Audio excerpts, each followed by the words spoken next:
বিসমিল্লাহির রহমানির রহিম। পরম করুণাময় ও অসীম দয়ালু আল্লাহর নামে শুরু। أعوذ بالله من الشيطان الرجيم. كتب عليكم القتال وهو كره لكم وعسى أن تكرهوا شيئا وهو خير لكم وعسى أن تحبوا شيئا وهو شر لكم والله يعلم وأنتم لا تعلمون.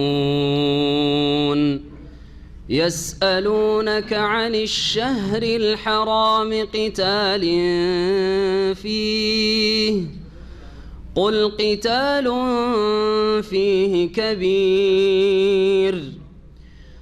يسألونك عن الشهر الحرام قتال فيه قل قتال فيه كبير وصد عن سبيل الله وكفر به والمسجد الحرام وإخراج أهله منه أكبر عند الله والفتنة أكبر من القتل ولا يزالون يقاتلونكم حتى يردوكم عن دينكم إن استطاعوا ومن يرتدد منكم عن دينه فيمت وهو كافر فأولئك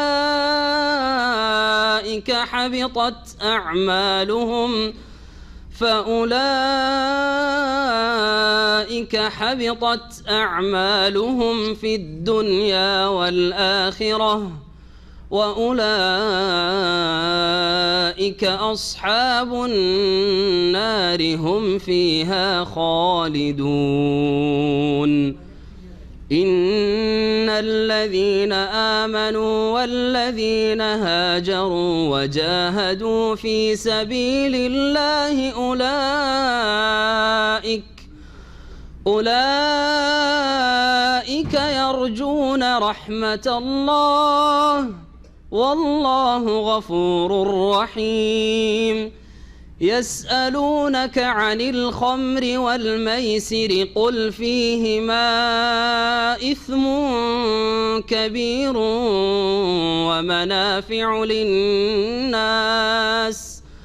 ومنافع للناس وإثمهما أكبر من نفعهما ويسألونك ماذا ينفقون قل العفو كذلك يبين الله لكم الآيات لعلكم تتفكرون في الدنيا والآخرة. ويسألونك عن اليتامى قل إصلاح لهم خير وإن تخالطوهم فإخوانكم والله يعلم المفسد من المصلح ولو شاء الله لأعنتكم إن الله عزيز حكيم. ولا تنكحوا المشركات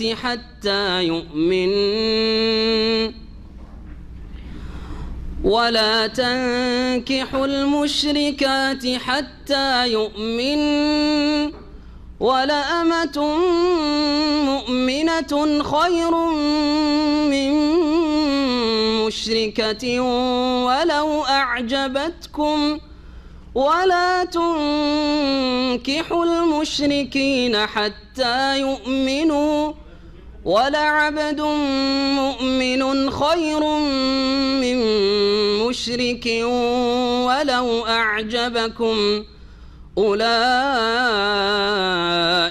يدعون إلى النار والله يدعو الجنة والمغفرة بإذنه ويبين آياته للناس لعلهم يتذكرون ويسألونك عن المحيض قل هو أذى فاعتزلوا النساء في المحيض ولا تقربوهن حتى يطهرن فإذا تطهرن فأتوهن من حيث أمركم الله إن الله يحب التوابين ويحب المتطهرين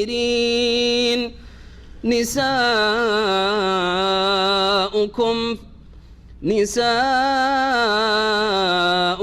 حرث لكم فأتوا حرثكم أنى شئتم وقدموا لأنفسكم واتقوا الله واعلموا أنكم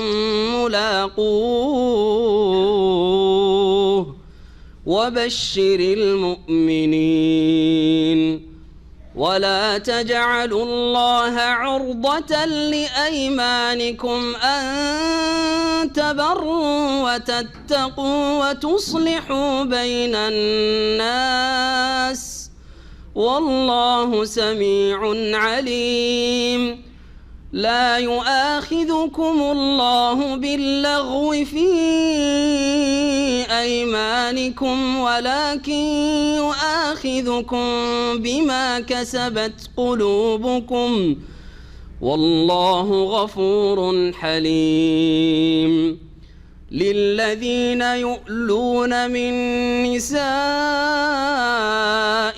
تربص 4 أشهر فإن فاءوا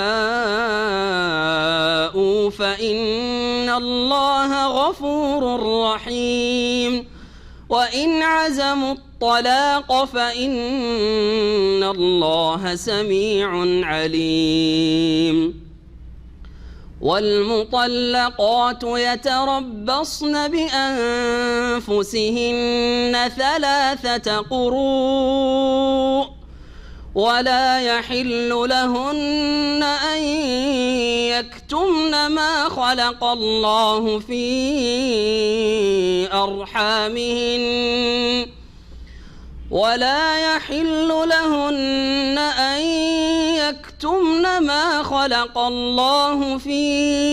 أرحامهن إن كن يؤمن بالله واليوم الآخر وبعولتهن أحق بردهن في ذلك إن أرادوا إصلاحا ولهن مثل الذي عليهن بالمعروف وللرجال عليهن درجة والله عزيز حكيم. السلام عليكم ورحمة الله وبركاته. بسم الله الرحمن الرحيم. الحمد لله رب العالمين والصلاة والسلام على سيد المرسلين نبينا محمد وعلى آله وصحبه أجمعين. أما بعد فأعوذ بالله من الشيطان الرجيم. كتب عليكم القتال وهو كره لكم وعسى أن تكرهوا شيئا وهو خير لكم وعسى أن تحبوا شيئا وهو شر لكم والله يعلم وأنتم لا تعلمون. মহান আল্লাহর সমস্ত প্রশংসা, যিনি উম্মতে মুসলিমাকে দিন যা আল্লাহ রাব্বুল আলামিন মানব জাতির উদ্দেশ্যে মনোনীত করেছেন সেই দিনকে প্রতিষ্ঠিত করার জন্য তাদেরকে জিহাদ ফি সাবিলিল্লাহর নির্দেশ দান করেছেন যখন তার প্রয়োজন হবে। সালাত এবং সালাম নাজিল হোক নবী মুহাম্মদ রাসূলুল্লাহ সাল্লাল্লাহু আলাইহি সাল্লামের উপর, যিনি বদর, অহুদ, খন্দক, তাবুক, মক্কা বিজয় এইরকম বহু জেহাদে নিজে অংশ নিয়েছেন এবং তার সাহাবাই কেরামদেরকে অনেক জেহাদেই প্রেরণ করেছেন। আমাদের তাফসিরের 18তম পর্ব সূরা বাকারার শুরু হবে তাফসির আয়াত নম্বর 216 থেকে। এই আয়াতে রব্বুল আলামিন মুসলিম জাতির প্রতি জিহাদকে ফরজ করছেন, যদিও সেটি মনের জন্য কষ্টকর, তাতে রয়েছে জানের সম্পদের ঝুঁকি, কিন্তু তাতে যেহেতু বৃহৎ স্বার্থ রয়েছে সেই জন্য রব্বুল আলামিন তার প্রয়োজন মনে করেছেন, তাই জেহাদকে ফরজ করেছেন। এই জেহাদ ফরজ মানুষের জুলম অত্যাচারের অবসানের উদ্দেশ্যে, যাতে করে মানুষ স্বাধীন হয়ে তাদের রবের এবাদত বন্দি করতে পারে, রবের এবাদতে কেউ কাউকে বাধা না দিতে পারে। তবে এই জিহাদের ঘোষণা করবে মুসলিম শাসক, যেমন রাসূলুল্লাহ সাল্লাল্লাহু আলাইহি সাল্লাম তার জীবদ্দশায় তিনি একমাত্র ঘোষণা করেছেন। তারপরে যখন যে খলিফা থেকেছেন একমাত্র খলিফাই ঘোষণা করেছেন, অন্য কেউ জিহাদের জন্য নিজে থেকে বেরিয়েও যাননি আর ঘোষণা করেননি। এই বিষয়টি বুঝতেই এক শ্রেণীর যুবকরা ভুল করেছে মুসলিম সমাজের, যার ফলে তারা নিজের হাতে নিজে অস্ত্র ধরে গুমরাহির শিকার হয়েছে, যাদেরকে খারেজি বলা হয়। তারা মুসলিম শাসকের বা ইসলামী বিধিবিধানের আনুগত্য থেকে বেরিয়ে যাওয়ার কারণে তাদের নাম হচ্ছে খারেজি। খারাজু আনি তাহ, খারাজু আন তাআতিল্লাহি ওয়া রাসূলিহি, আল্লাহ এবং রাসূল সাল্লাল্লাহু আলাইহি ওয়াসাল্লামের আনুগত্য থেকে তারা বেরিয়ে পড়েছে এবং মুসলিম শাসকের নেতৃত্বে যা হওয়া উচিত ছিল তা তারা নিজেরাই করা শুরু করেছে, সেজন্য তাদেরকে খারেজি বলা হয়। এমনকি তারা এর চাইতে বেশি বাড়াবাড়ি করেছে যে মুসলিমদের ওপর তাদের বিভিন্ন ভুল ত্রুটি বা পাপের কারণে বা তাদের ধারণায়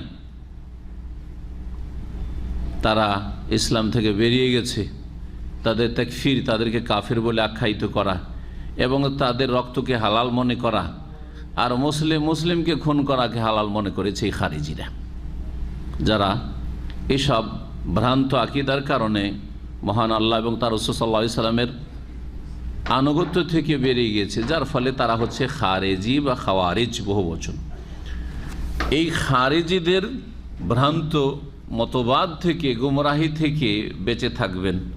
তবে ইসলামে জিহাদ ফরজ রয়েছে বেশ কিছু শর্তের সাথে, যেমন প্রত্যেকটি ইবাদত বন্দেগীর ক্ষেত্রে কিছু শর্ত আছে। আপনার আমার ওপর যে 5 ওয়াক্ত সালাত ফরজ হয়েছে তারও বেশ কিছু শর্ত আছে। প্রত্যেক মানুষের ওপর সালাত ফরজ নেই। একজন কাফের যে লা ইলাহা ইল্লাল্লাহর শাহাদাতই দেয় না, মুহাম্মদ রাসূলুল্লাহর শাহাদাতই দেয় না, পরকালে বিশ্বাসী নয়, তাকে বলবেন যে চল নামাজ পড়তে চল নাকি? বলবেন না, ওকে ইসলামের আগে দাওয়াত দেবেন। সে যদি স্বেচ্ছায় স্বাধীনভাবে ইসলাম কবুল করে, হ্যাঁ স্বেচ্ছায় কবুল করতে হবে, কোনো চাপের মুখে নয়, ভয় ভীতির কারণে নয়। সে যদি বুঝে সুঝে ইসলামকে হক মনে করে ইসলাম কবুল করে, তখন তাকে বলতে হবে যে এখন তোমার সালাত ফরজ হয়ে গেছে। তখন যদি বলে যে না সালাত আমি স্বাধীন, আমি মুসলিম হয়েছি, কিন্তু আমার ইচ্ছা হইলে পড়বো না হয় পড়বো না, তখন চলবে না। সুতরাং এই যে দিনের ক্ষেত্রে জবরদস্তি নেই, এই কথাটি অনেক মুসলিম গুমরাহরা আবার মুসলিমদের ওপর ফিট করে, এটি আরেকটি গুমরাহি। মুসলিম দিন ইসলাম পালন করছে না, যদি ওর ওপর চাপ সৃষ্টি হয়, আরে ধর্মের ক্ষেত্রে আবার জবরদস্তি কি? যার ইচ্ছা হবে নামাজ পড়বে, যার ইচ্ছা হবে রোজা রাখবে, দিনে দুপুরে খাবে আর না হয় রাখবে, যার ইচ্ছা হয় যাকাত দিবে, যার ইচ্ছা হয় হজ করবে, করবে না। না না না না, মুসলিমদের জন্য এই আয়াত নয়, লা ইকরাহা ফিদ্দিন। এটা অমুসলিমদের ক্ষেত্রে, অমুসলিমদের ওপর দিনের ক্ষেত্রে জবরদস্তি নেই। কিন্তু যারা মুসলিম ঘরে জন্ম নিয়েছে, জন্মসূত্রে মুসলিম, অথবা ইসলাম কবুল করে নিয়েছে, তারপর ইসলাম কবুল করে বলবে, অথবা মুসলিম ঘরে সাবালক হওয়ার পরে বলবে যে আমার ইচ্ছা, তোমার কাজ তুমি করো, আমি আমার ইচ্ছা হইলে পড়বো, এই অধিকার নেই। মুসলিম শাসক জনগণ বাধ্য করতে পারবে না, আমাদের অধিকার নেই বাধ্য করা, আমরা উপদেশ দেওয়ার ক্ষমতা রাখি, কিন্তু মুসলিম সরকারের উপর ফরজ যে তাদেরকে বাধ্য করে 5 ওয়াক্ত সালাত পড়ার জন্য, যেহেতু সে মুসলিম।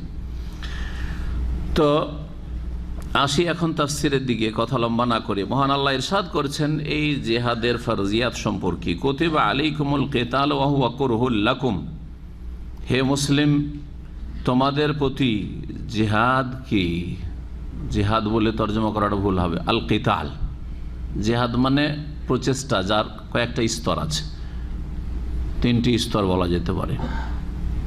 সর্বনিম্নে হচ্ছে অন্তর থেকে অন্যায়কে ঘৃণা করে প্রতিবাদ জানানোর জিহাদ, প্রচেষ্টা চালানো। তার উপরে হচ্ছে কথার দ্বারা, কলমের দ্বারা কি করা, অন্যায়ের প্রতিবাদ করা, অন্যায়কে নির্মূল করার চেষ্টা করা, সেটাও আপনার কথার জিহাদ, কলমের জিহাদ। আর সর্বোচ্চ স্তর হচ্ছে জিহাদের সশস্ত্র জিহাদ। এখানে আল্লাহ রাব্বুল আলামিন আল কিতাল বলেছেন, সশস্ত্র লড়াইকে তোমাদের ওপর বিধিবদ্ধ করা হয়েছে, শরীয়তে তোমাদেরকে বিধান দেওয়া হয়েছে। কুতিবা আলাইকুমুল কিতালু, হে মুসলিম তোমাদের উপর সশস্ত্র লড়াইকে ফরজ করা হয়েছে। ওয়া হুয়া কুরহুল লাকুম, তবে সেটি তোমাদের জন্য অপ্রীতিকর, অপছন্দনীয়, কষ্টকর। কারেহা ইয়াকরাহ মানে অপছন্দ করা, হ্যাঁ, অপ্রীতিকর মনে করা, পছন্দ না করা, এটাও হয়। আর করহন মানে শাকুন হয়, কষ্টকর, আসলেই কষ্ট, যেখানে অনেক কথাই চিন্তা করতে হবে। প্রথম আপনার জীবন যেতে পারে, আপনার স্ত্রী বিধবা হইতে পারে, আপনার ছেলে মেয়ের এতিম হইতে পারে, আপনি যে ধন সম্পদ নিয়ে গেছেন সেটা আপনার কাছ থেকে চলে যেতে পারে, হ্যাঁ, আহত হইতে পারেন, নিহত হইতে পারেন, যে কোনো অবস্থা হইতে পারে। জি, হার জিত দুটোরই সম্ভাবনা রয়েছে। ওয়া হুয়া কুরহুল লাকুম, যেটা তোমাদের জন্য কষ্টকর বটে। ওয়া আসা আন তাকরাহু শাইআন ওয়া হুয়া খায়রুল লাকুম, আর যেটাই কষ্টকর আর যেটাই অপ্রীতিকর বা অপছন্দনীয় সেটাই যে খারাপ এমন কথা নয়। অনেক কিছুই আছে যেটা আমরা পছন্দ করি না, শুধু এই সশস্ত্র জিহাদের ক্ষেত্রে নয়, বরং জীবনের প্রতিটি ক্ষেত্রে। এই আয়াত সম্পর্কে মুফাসসিরগণ বলেছেন যে বাকি অংশটা, ওয়া আসা আন তাকরাহু শাইআন ওয়া হুয়া খায়রুল লাকুম ওয়া আসা আন তুহিব্বু শাইআন ওয়া হুয়া শাররুল লাকুম, এই কথাটি জীবনের প্রতিটি ক্ষেত্রকে শামিল। আমরা জীবনের অনেক ক্ষেত্রে কিছু বিষয়কে কি মনে করি, অপছন্দ করি অথবা ঘৃণা করি, চাই না যে এটা হোক, আল্লাহ না করে এরকম হয়। জি হ্যাঁ, মোটেই চাই না যে এরকমটা আমার নসিবে আসে। আপনিও চান, আমিও চাই, সবাই চাই এরকম, তাই না? ওয়া হুয়া খায়রুল লাকুম, অথচ সেটা তোমাদের জন্য কল্যাণকর, সেটা তোমাদের জন্য মঙ্গলজনক। যে অনেক ক্ষেত্র রয়েছে, কেউ কি চায় যে বিয়ে শাদী করলাম অনেক টাকা খরচ করে তালাক হয়ে যাক? হ্যাঁ, কে চায় কি? কেউ চাইবেন না। কিন্তু হতে পারে যখন তালাকটা হয়ে গেছে, আগে থেকে আপনি তালাক দেওয়ার জন্য রেডি থাকেন না, হ্যাঁ, এইরকম মন মেজাজ তৈরি করিয়েন না।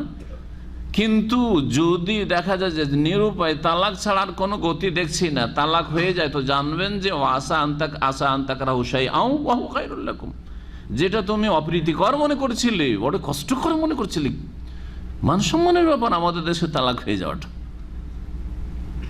তারপরে এছাড়া এর চাইতে বড় কিছু হইতে পারে, পারিবারিক কোনো দুর্ঘটনা হইতে পারে, স্ত্রী অবাধ্য কোথায় উধাও হয়ে গেল, খুব খারাপ লাগছে, সমাজে মুখ দেখাবার মতো অবস্থা নেই, ওয়া হুয়া খায়রুল লাকুম, এটাই তোমার জন্য কল্যাণ করা হয়তো।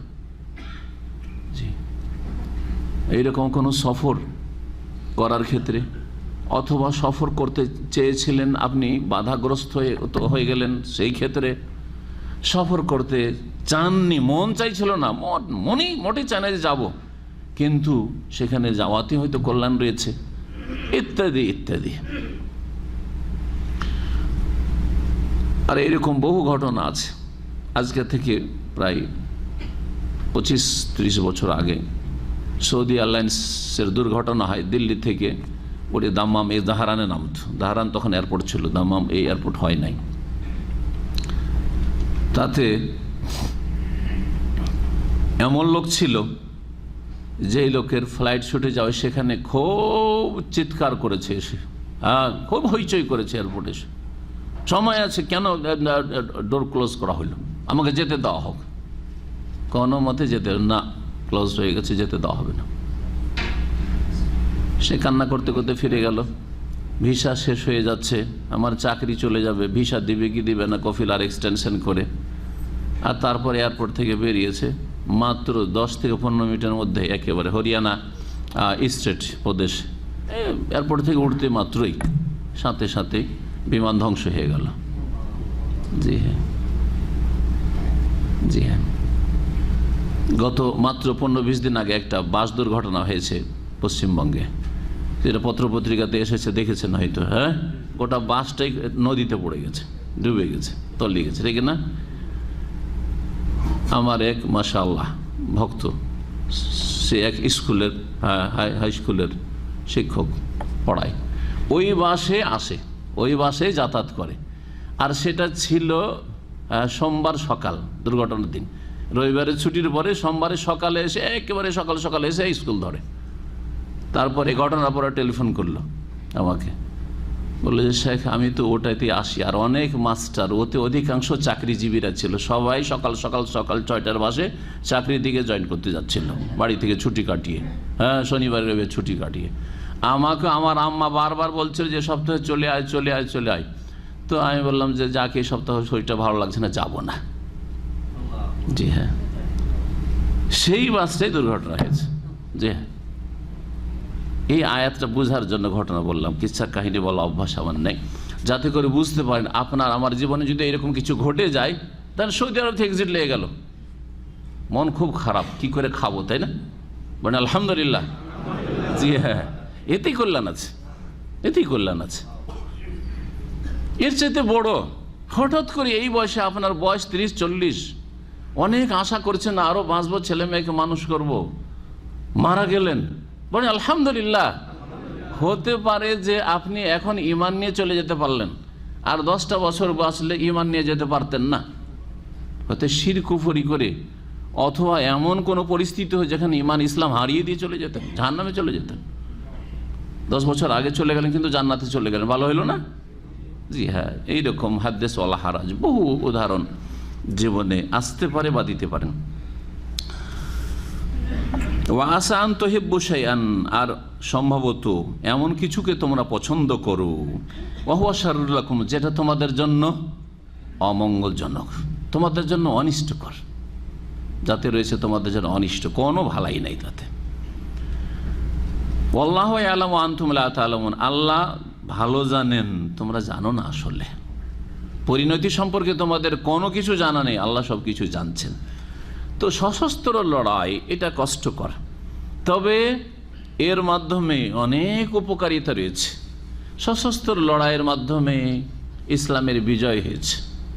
যদি সশস্ত্র লড়াই, আল্লাহ যদি জেহাদে ফরজ না করতেন, নবী করিম সাল্লাল্লাহু আলাইহি ওয়াসাল্লাম বদরও করতেন না, ওহদও করতেন না, আর খন্দকে তারা সমস্ত আরব যতগুলি কাফের গোষ্ঠী ছিল বংশ, সবগুলি যুক্তি করে চারিদিক থেকে, শুধু মক্কা থেকে নয়, মক্কার দিক থেকে, তাইফের দিক থেকে, আপনার উত্তর দিক থেকে, আপনার তাবুকের দিক থেকে, তারপরে আপনার এই নাজদ, কাসিম, রিয়াজ, চারিদিক থেকে হামলা করেছিল কাফেররা। ইজ জাউকুম মিন ফাওকিকুম ওয়া মিন আসফালা মিনকুম, তোমাদের ওপর থেকে, নিচে থেকে, চারিদিক থেকে কাফের তোমাদেরকে ঘেরাও করেছে, আল্লাহ সূরা আহজাবে বলেছেন।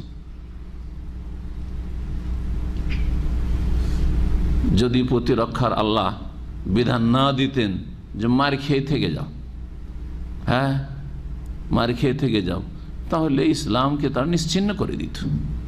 তো এই জিহাদ ফি সাবিলিল্লাহর মাধ্যমে ইসলাম বিজয় হয়েছে, মুসলিম উম্মাহ সম্মানিত হয়েছে। জি, এবং যারা আল্লাহর দুশমন, সত্যের দুশমন, হ্যাঁ রাসূল সাল্লাল্লাহু আলাইহি সাল্লামের দুশমন, হক এবং হকপন্থীর শত্রু, তারা নির্মূল হয়েছে। জি হ্যাঁ, দমন হয়েছে। এই জন্য হক এবং বাতিলের সংঘর্ষ থাকবে, আল্লাহ রাব্বুল আলামিনের বিধানে। বাতিল কখনো মাথা চাড়া দিবে, কিন্তু বাতিলের সামনে যদি দাঁড়াবার কেউ না থাকে তাহলে বাতিল বিস্তার লাভ করবে। আল্লাহ এই জন্য জিহাদ ফরজ করেছেন, যদিও মনের ওপর সেটি কষ্টকর। মদিনায় নবী করিম সাল্লাল্লাহু আলাইহি ওয়াসাল্লাম হিজরতের পরে দ্বিতীয় হিজরিতে এই জিহাদ ফরজ হয়। দ্বিতীয় হিজরিতে এই জিহাদ ফরজ হয়েছে। জিহাদ ফরজ হয়েছে মানে এই নয় যে জিহাদ প্রত্যেকে করতে হবে। করেন না কেন? না না না না, নবী করিম সাল্লাল্লাহু আলাইহি ওয়াসাল্লাম এর আকাঙ্ক্ষা করতেও নিষেধ করেছেন। সহিহ হাদিস, লা তাতামান্নাউ লিকাল আদুওয়ে, শত্রুর সাথে মুখোমুখি হও আর মারামারি হোক, এই আকাঙ্ক্ষা কখনো করো না।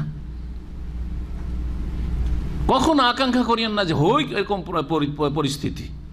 তবে ফাইজা লাকিতুমুহুম ফাসবিরু, তবে যদি ওই রকম পরিস্থিতি দাঁড়িয়ে যায় যে উপায় নেই, এখন ওই সামনে বাড়তে হবে আর না হলে মরতে হবে, তখন কচু কাটা হয়ে মরিয়েন না, কাপুরুষের মতো মরিয়েন না, বীর পুরুষের মরণ মরেন। ফাইদা লাকিতুমুহুম, যদি সামনাসামনি হয়ে যায় কাফের, তাহলে ফাসবতু, তখন অটল থাকো, তখন আগে বড়, পিছপা হইও না। অন্তরে যদি সৎ নিয়ত থাকে যে আল্লাহ যদি কখনো সুযোগ দিয়ে দেন, আল্লাহ যদি কখনো আল্লাহর হুকুমের বাস্তবায়নের এই সুযোগ দিয়েছেন, তাহলে পিছে সরব না, তাহলে আপনি মুমিন। আর যদি বলেন যে না, এইসব কাজ আমি মানি না, হ্যাঁ এটা আমি বিশ্বাসও করি না, আর এসব জীবনেও চাই না, তাহলে আপনার মধ্যে নেফাক রয়েছে, কপটতা রয়েছে। বাস্তবে যেতে হবে, জরুরি নয়। এই ইসলামের ইতিহাসের স্বর্ণযুগে সাহাবা কেরাম, তাবেন, তাবা তাবেন, যারা জেহাদে অংশ নিয়েছেন, শরীরা যারা নেননি, কার সংখ্যা বেশি হবে? যারা জেহাদে অংশ, তাদের সংখ্যা বেশি হবে। সাহাবা কেরামদের পর নিশ্চয় বেশি হবে না, তাবেন, তাবা তাবেন নিশ্চয় বেশি হবে না। চার ইমাম আবু হানিফা, শাফি, মালিক, আহমদ রাহিমাহুল্লাহ, তারা সব শরীরে জেহাদ করেছেন। ইমাম বুখারী, মুসলিম, আবু দাউদ, নাসাঈ, তিরমিজি, ইবনে মাজাহ, দেখবেন যে অধিকাংশ আইম্মায়ে কেরাম যাদের দ্বারা ইলমের জেহাদের খেদমত হয়েছে, তাদের অধিকাংশই সশরীর জেহাদে হয়তো অংশ নেননি, কেউ কেউ নিয়েছেন। দুই রকমের জেহাদ করেছেন। আব্দুল্লাহ বিন মুবারক রহমতুল্লাহ আলাইহি, আমিরুল মুমিনিন ফিল হাদিস, ইমাম বুখারী রহমতুল্লাহ আলাইহির ওস্তাদ তিনি 1 বছর হজ করতেন, 1 বছর জেহাদে যেতেন। ইমাম ইবনে তাইমিয়া রহমতুল্লাহ আলাইহি জেহাদে অংশ নিয়েছেন তাতারীদের বিরুদ্ধে। হ্যাঁ, হালাকু খায়ের যে আক্রমণ হয়েছিল, ওই জামানায় যে বড় ফিতনা ছিল, এই মোগলদের যারা কাফির ছিল, আর তারা বাগদাদে হামলা করেছিল, আর তারপরে ইবনে তাইমিয়া রাহিমাহুল্লাহর ঘটনা শাম দেশে, তখন তিনি জিহাদে অংশ নিয়েছেন এবং জিহাদে জনগণকে উৎসাহিত করেছেন শাসকের পাশে দাঁড়িয়ে। বক্তব্য হয়তো ইমাম ইবনে তাইমিয়া রাহিমাহুল্লাহর, আর নেতৃত্ব হয়তো শাসকের, নেতৃত্ব শাসকের হইতো, ইবনে তাইমিয়ার নেতৃত্ব হইতো না। গোমরা খারেজিরা বুঝে না, নেতৃত্ব ছিল সেই যুগের মুসলিম শাসকের, আর উৎসাহিত করতেন, উদ্বুদ্ধ করতেন জেহাদের জন্য, বক্তব্য রাখতেন, খুতবা দিতেন। জি, ইমাম ইবনে তাইমিয়া রাহিমাহুল্লাহ। জনগণ অংশ নিতেন, তিনি অংশ নিয়েছেন। সহিহ মুসলিমের হাদিস, মান মাতা ওয়া লাম ইয়াগজু, কেউ যদি মারা যায় সশস্ত্র লড়াই না করে, লড়াই বাস্তবে হইল না, ওয়ালাম ইউহাদ্দিস নাফসাহু বিল গাজওয়ি, আর লড়াইয়ের কথা সারা জীবন কখনো অন্তরে আসলো না, অন্তরে আসলো না যে আল্লাহ সুযোগ দিলে অংশ নেব, না এটাও নেই, না না না ওইসব কাজে আমি নেই, এইরকম যদি হয় তাহলে কি হবে? মাতা মিতাতান জাহেলিয়াতান, তাহলে জাহেলি মৃত্যু হবে, জাহেলি মৃত্যু হবে, ইসলামের মৃত্যু বরণ করবে না সে। নবী করিম সাল্লাল্লাহু আলাইহি ওয়াসাল্লাম মক্কা বিজয়ের পরে বলছেন, মক্কা বিজয়ের আগে জিহাদের যে গুরুত্ব ছিল, যেই ফরজিয়াত ছিল, সেটা তার পরের অবস্থা ছিল না আরব জগতে।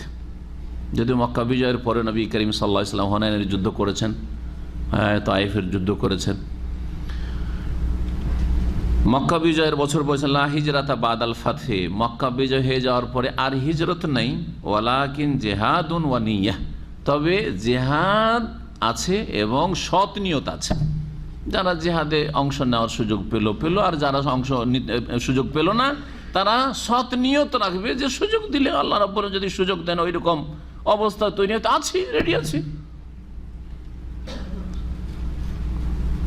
ওয়াইজাস্তনফিরতুম ফানফিরু, আর যখন তোমাদেরকে শাসকের পক্ষ থেকে, খলিফার পক্ষ থেকে বলা হবে যে বের হও, তখন বের হও। এটাও খারেজিরা মানেন না। আজকালকার জঙ্গিরা, এই যুবক গুমরাহরা এটা মানে না। তোমাদেরকে বের হতে যখন বলা হবে, কে বলবে? মুসলিম শাসক, যার কাছে রাষ্ট্রীয় ক্ষমতা আছে,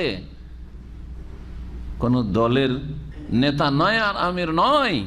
ওয়াইজাস্তনফিরতুম, যখন তোমাদেরকে শাসক খলিফার পক্ষ থেকে বলা হবে যে বের হও, তখন ফানফিরু, বেরিয়ে যাও। কোরআন কারীমে সূরা তাওবা ইনফিরু খিফাফান ওয়া সিকালা, তোমার হালকা থাকো আর ভারী থাকো, বের হও। তখন বের হইতে হবে। বের হতে বললে বেরোবেন, আর যদি না বেরোয় না, তোমাদের কথা মানি না, তোমরা সব কাফের মুনাফিক হয়ে গেছে, ফতুয়াবাজি, এগুলো হচ্ছে খারেজিদের কাজ।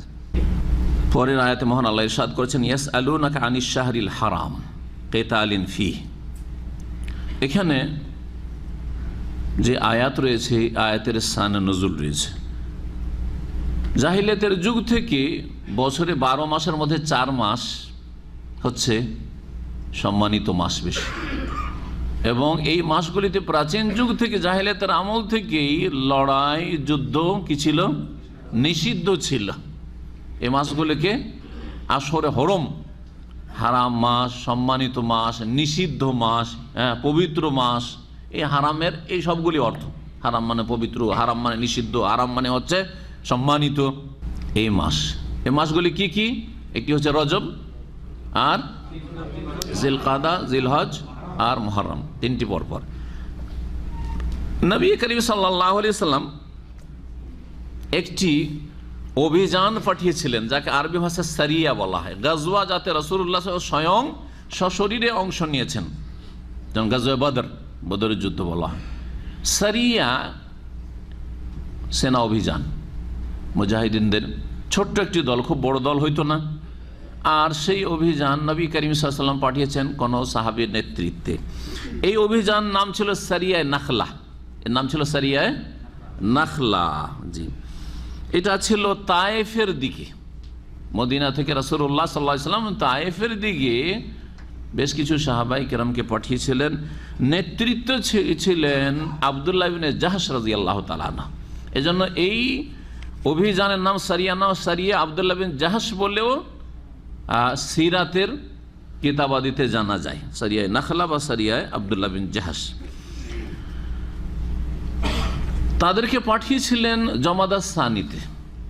জমাদাল উলার পরে জমাদা সানি বা জমাদাল আখেরা, এটা চলছে। জমাদাল উলা এখন চলছে, আজকে 30, আজকে শেষ, আগামীকালকে থেকে জমাদা সানি শুরু হবে, ঠিক না?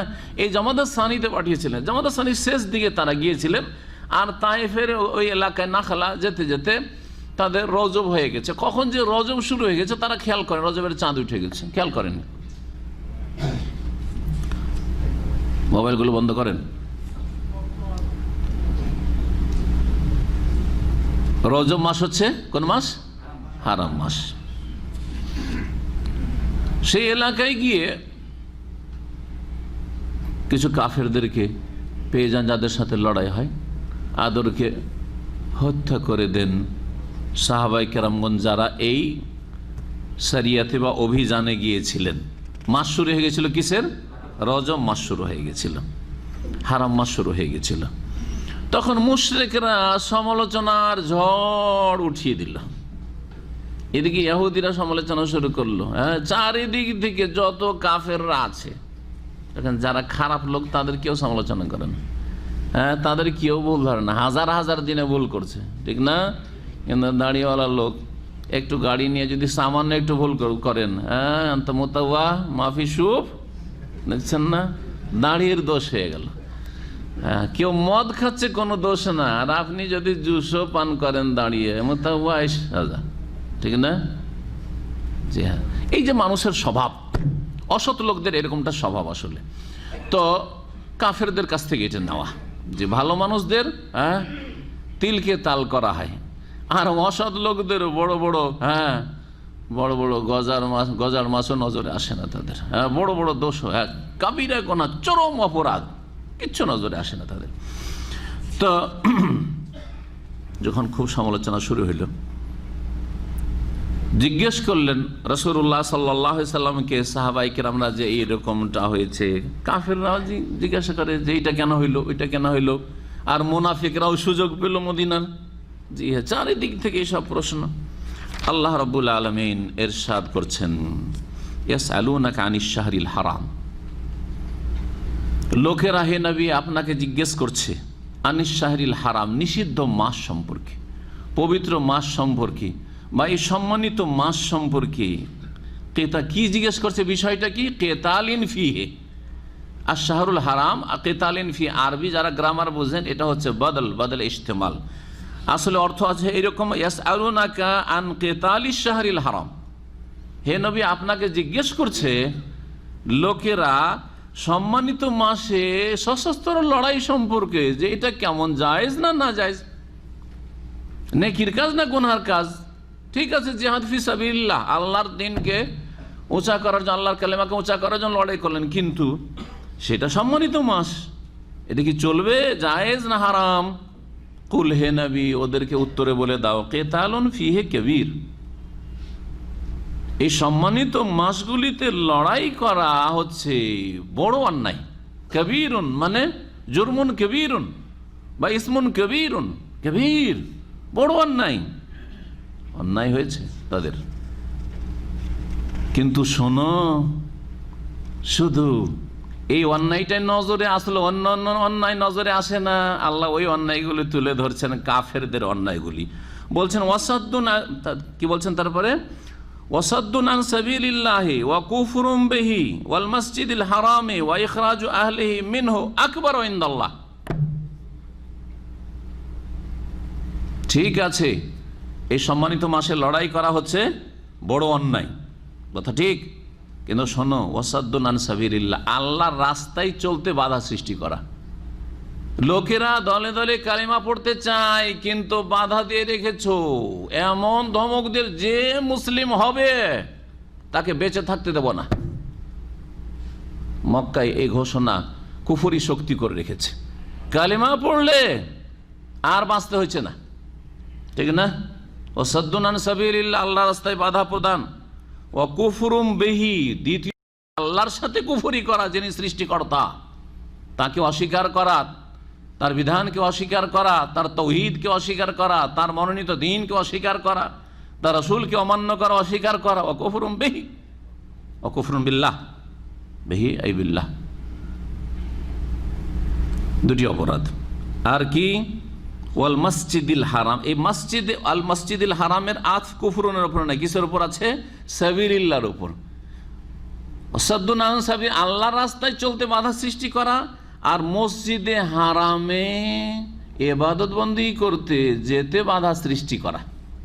কেউ মসজিদে হারামে গিয়ে সালাত আদায় করতে চায়, মক্কার কাফেররা বাধা দিত না? নবী করিম সাল্লাল্লাহু আলাইহি ওয়াসাল্লাম কাঁধের পরে উটের ভুঁড়ি চাপায় নাই? হ্যাঁ, নবী সাল্লাল্লাহু আলাইহি ওয়াসাল্লামের সাহাবায়ে কেরামদেরকে মারধর করতো না?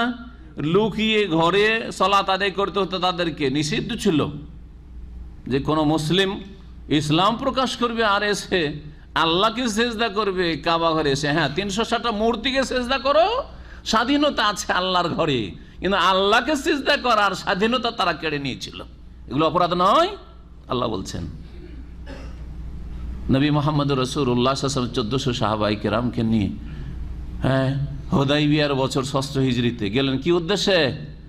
ওমরা করার জন্য। হুদাইবিয়া নামক স্থানে বাধা দিল শক্তভাবে, এক পা এগিয়ে যেতে দেব না মক্কার দিকে, দিলই না যেতে, শেষে সন্ধি করে ফিরে আসতে হইল। এই যে আল্লাহর ঘরে মসজিদে হারামে ওমরা করতে যেতে বাধা দিলে, এটা তোমাদের অন্যায় নয়? এই অন্যায় নজরে আসে না? জি হ্যাঁ, এইরকম বহু অন্যায় তোমরা করছো, সেসব নজরে আসছেন না। আর কোন একজন সাহাবী ভুল করে বুঝতে পারেনি যে রজব মাস শুরু হয়ে গেছে, একজন লোককে হত্যা করে দিয়েছে, তাই সেটা নিয়ে একেবারে উথাল পাথাল শুরু করে দিয়েছে। আল্লাহ বলছেন আরো অপরাধ শোনো তোমাদের, ওয়া ইখরাজু আহলিহি মিনহু, আর মক্কাবাসীকে তাদের মাতৃভূমি থেকে বহিষ্কার করা, এটা অপরাধ নয়? আল্লাহ বলছেন আকবার ইনদাল্লাহ, আল্লাহর নিকটে এই সব অপরাধগুলি সম্মানিত মাসে হত্যা করার চাইতে বড় অপরাধ আকবর ইনদাল্লাহ, আকবর ইনদাল্লাহে মিনাল কাতল ফি শাহরিল হারাম।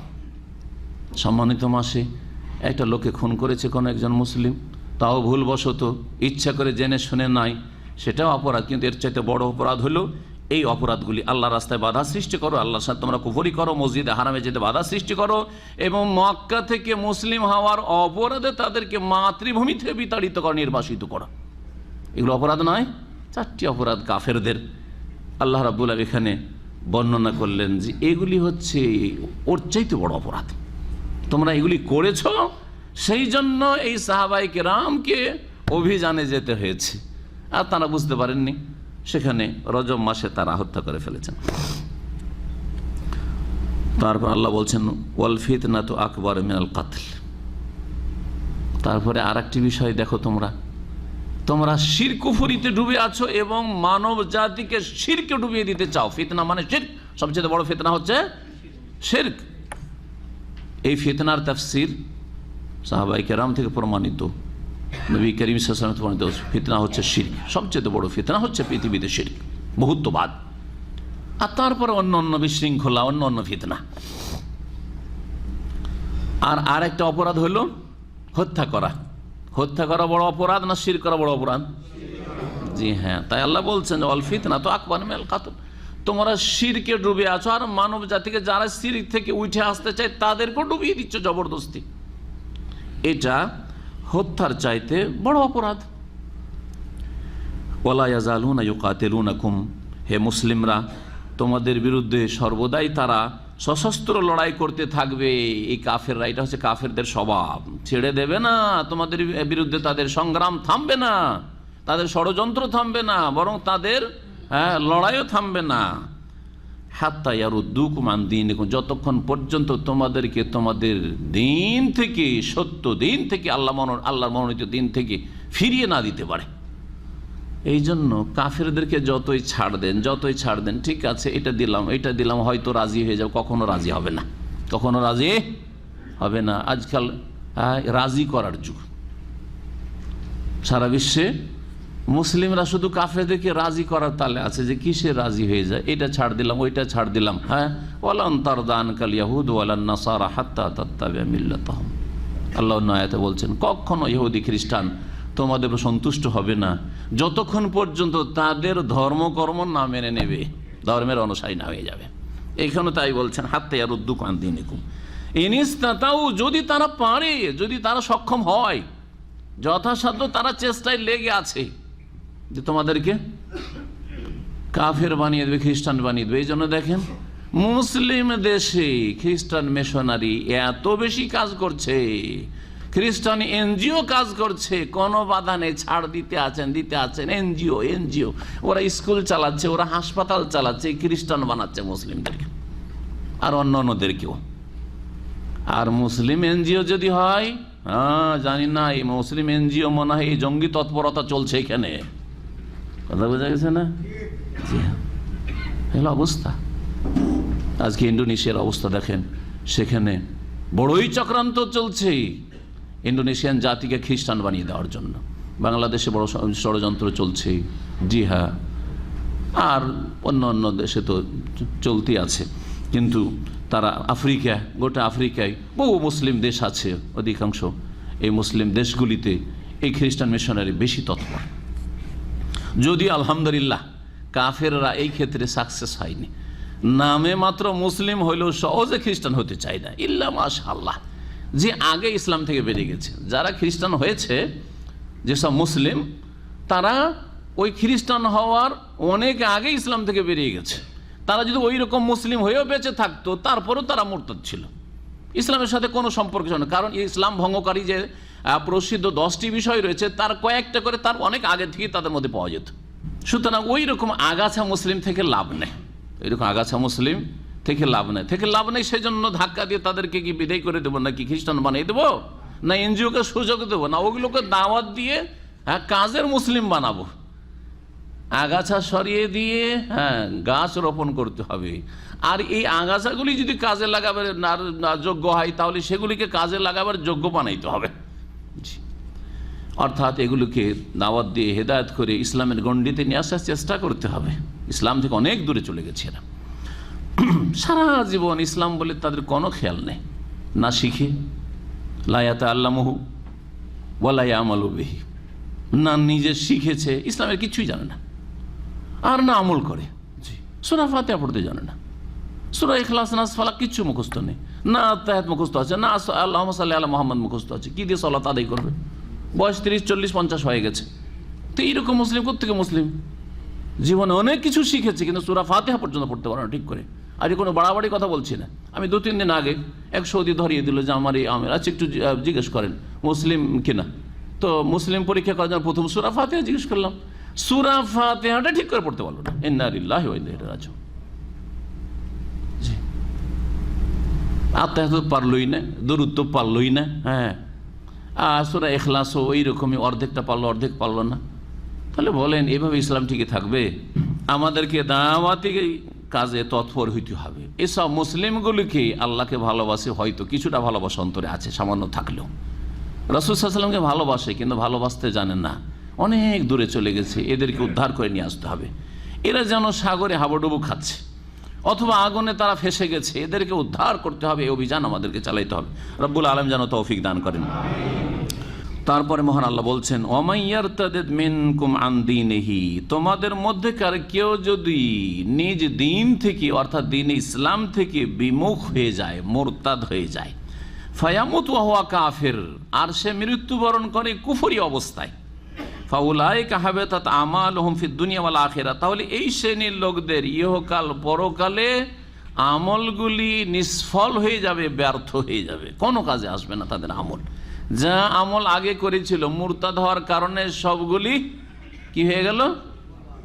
নিশ্চিহ্ন হয়ে যাবে। দুনিয়াতেও কাজে আসলো না, কাফের হয়ে মরলো, আর আখিরাতেও কোনো কাজে আসবে না। ওয়াউলাইকা আসহাবুন নার, সুতরাং তারা হবে জাহান্নামের অধিবাসী, হুম ফিহা খালিদুন, সেখানে চিরকাল বসবাস করবে। এই আয়াতে মুরতাদের পারলৌকিক শাস্তির কথা বলা হয়েছে। মুরতাদের 2 রকম শাস্তি রয়েছে, পার্থিব শাস্তি আর পারলৌকিক শাস্তি। দুনিয়ার শাস্তি কি? সহিহ বুখারীতে হাদিস রয়েছে, প্রিয় নবী মুহাম্মদুর রাসূলুল্লাহ সাল্লাল্লাহু আলাইহি ওয়াসাল্লাম বলেছেন, মান বাদদালা দীনাহু ফাকতুলু, কেউ যদি সত্য দিনকে পরিবর্তন করে ফেলে অর্থাৎ দ্বীন ইসলাম থেকে বেরিয়ে যায়, মুরতাদ হয়ে যায়, তাহলে তাকে হত্যা করো। এই হত্যাটা কে করবে? মুসলিম শাসক হুকুম করবে, আর শাসকের প্রতিনিধি যে হবে, যাকে বলবে যে তুমি এইটার বাস্তবায়ন করো, সে করবে। মুসলিম শাসক করবে। মুরতাদের কথা, মুরতাদের দুনিয়াবি শাস্তি, পার্থিব শাস্তি কি? মৃত্যুদণ্ড, কিন্তু দেবে কে? শাসক। আখিরাতের শাস্তি এখানে আল্লাহ রাব্বুল আলামিন বর্ণনা করেছেন, পারলৌকিক শাস্তি। কেউ যদি ইসলাম বিমুখ হয়ে যায়, ওমাইয়ারতাদিদ মিনকুম আন দীনিহি ফায়ামুত ওয়া হুয়া কাফির, আর মারা যায় কুফরির অবস্থায়, তাহলে কি হবে? তাদের আমলগুলি সব কি হয়ে যাবে? নিষ্ফল হয়ে যাবে, বেকার হয়ে যাবে, বরবাদ হয়ে যাবে।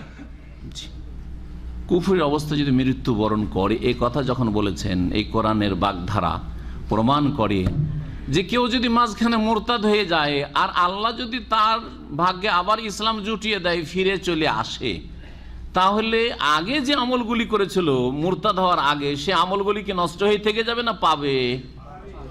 পাবে। আল্লাহ কি বলছেন? মুরতাদ হয়ে যদি কুফরি অবস্থায় মারা যায়, অনেকেই কিন্তু এরকম হয়েছে আর এখনো হচ্ছে, অনেকে নাস্তিক হয়তো আছে, ঠিক না? নাস্তিক, শুধু নাস্তিক বলবো না, কারণ নাস্তিকদের উপরে ঝড় তো চলছে আর ঝড় চলা উচিত, কিন্তু কথা হচ্ছে যারা বড় শিরক করছে তারা কি নাস্তিক চাইতে ভিন্ন নাকি?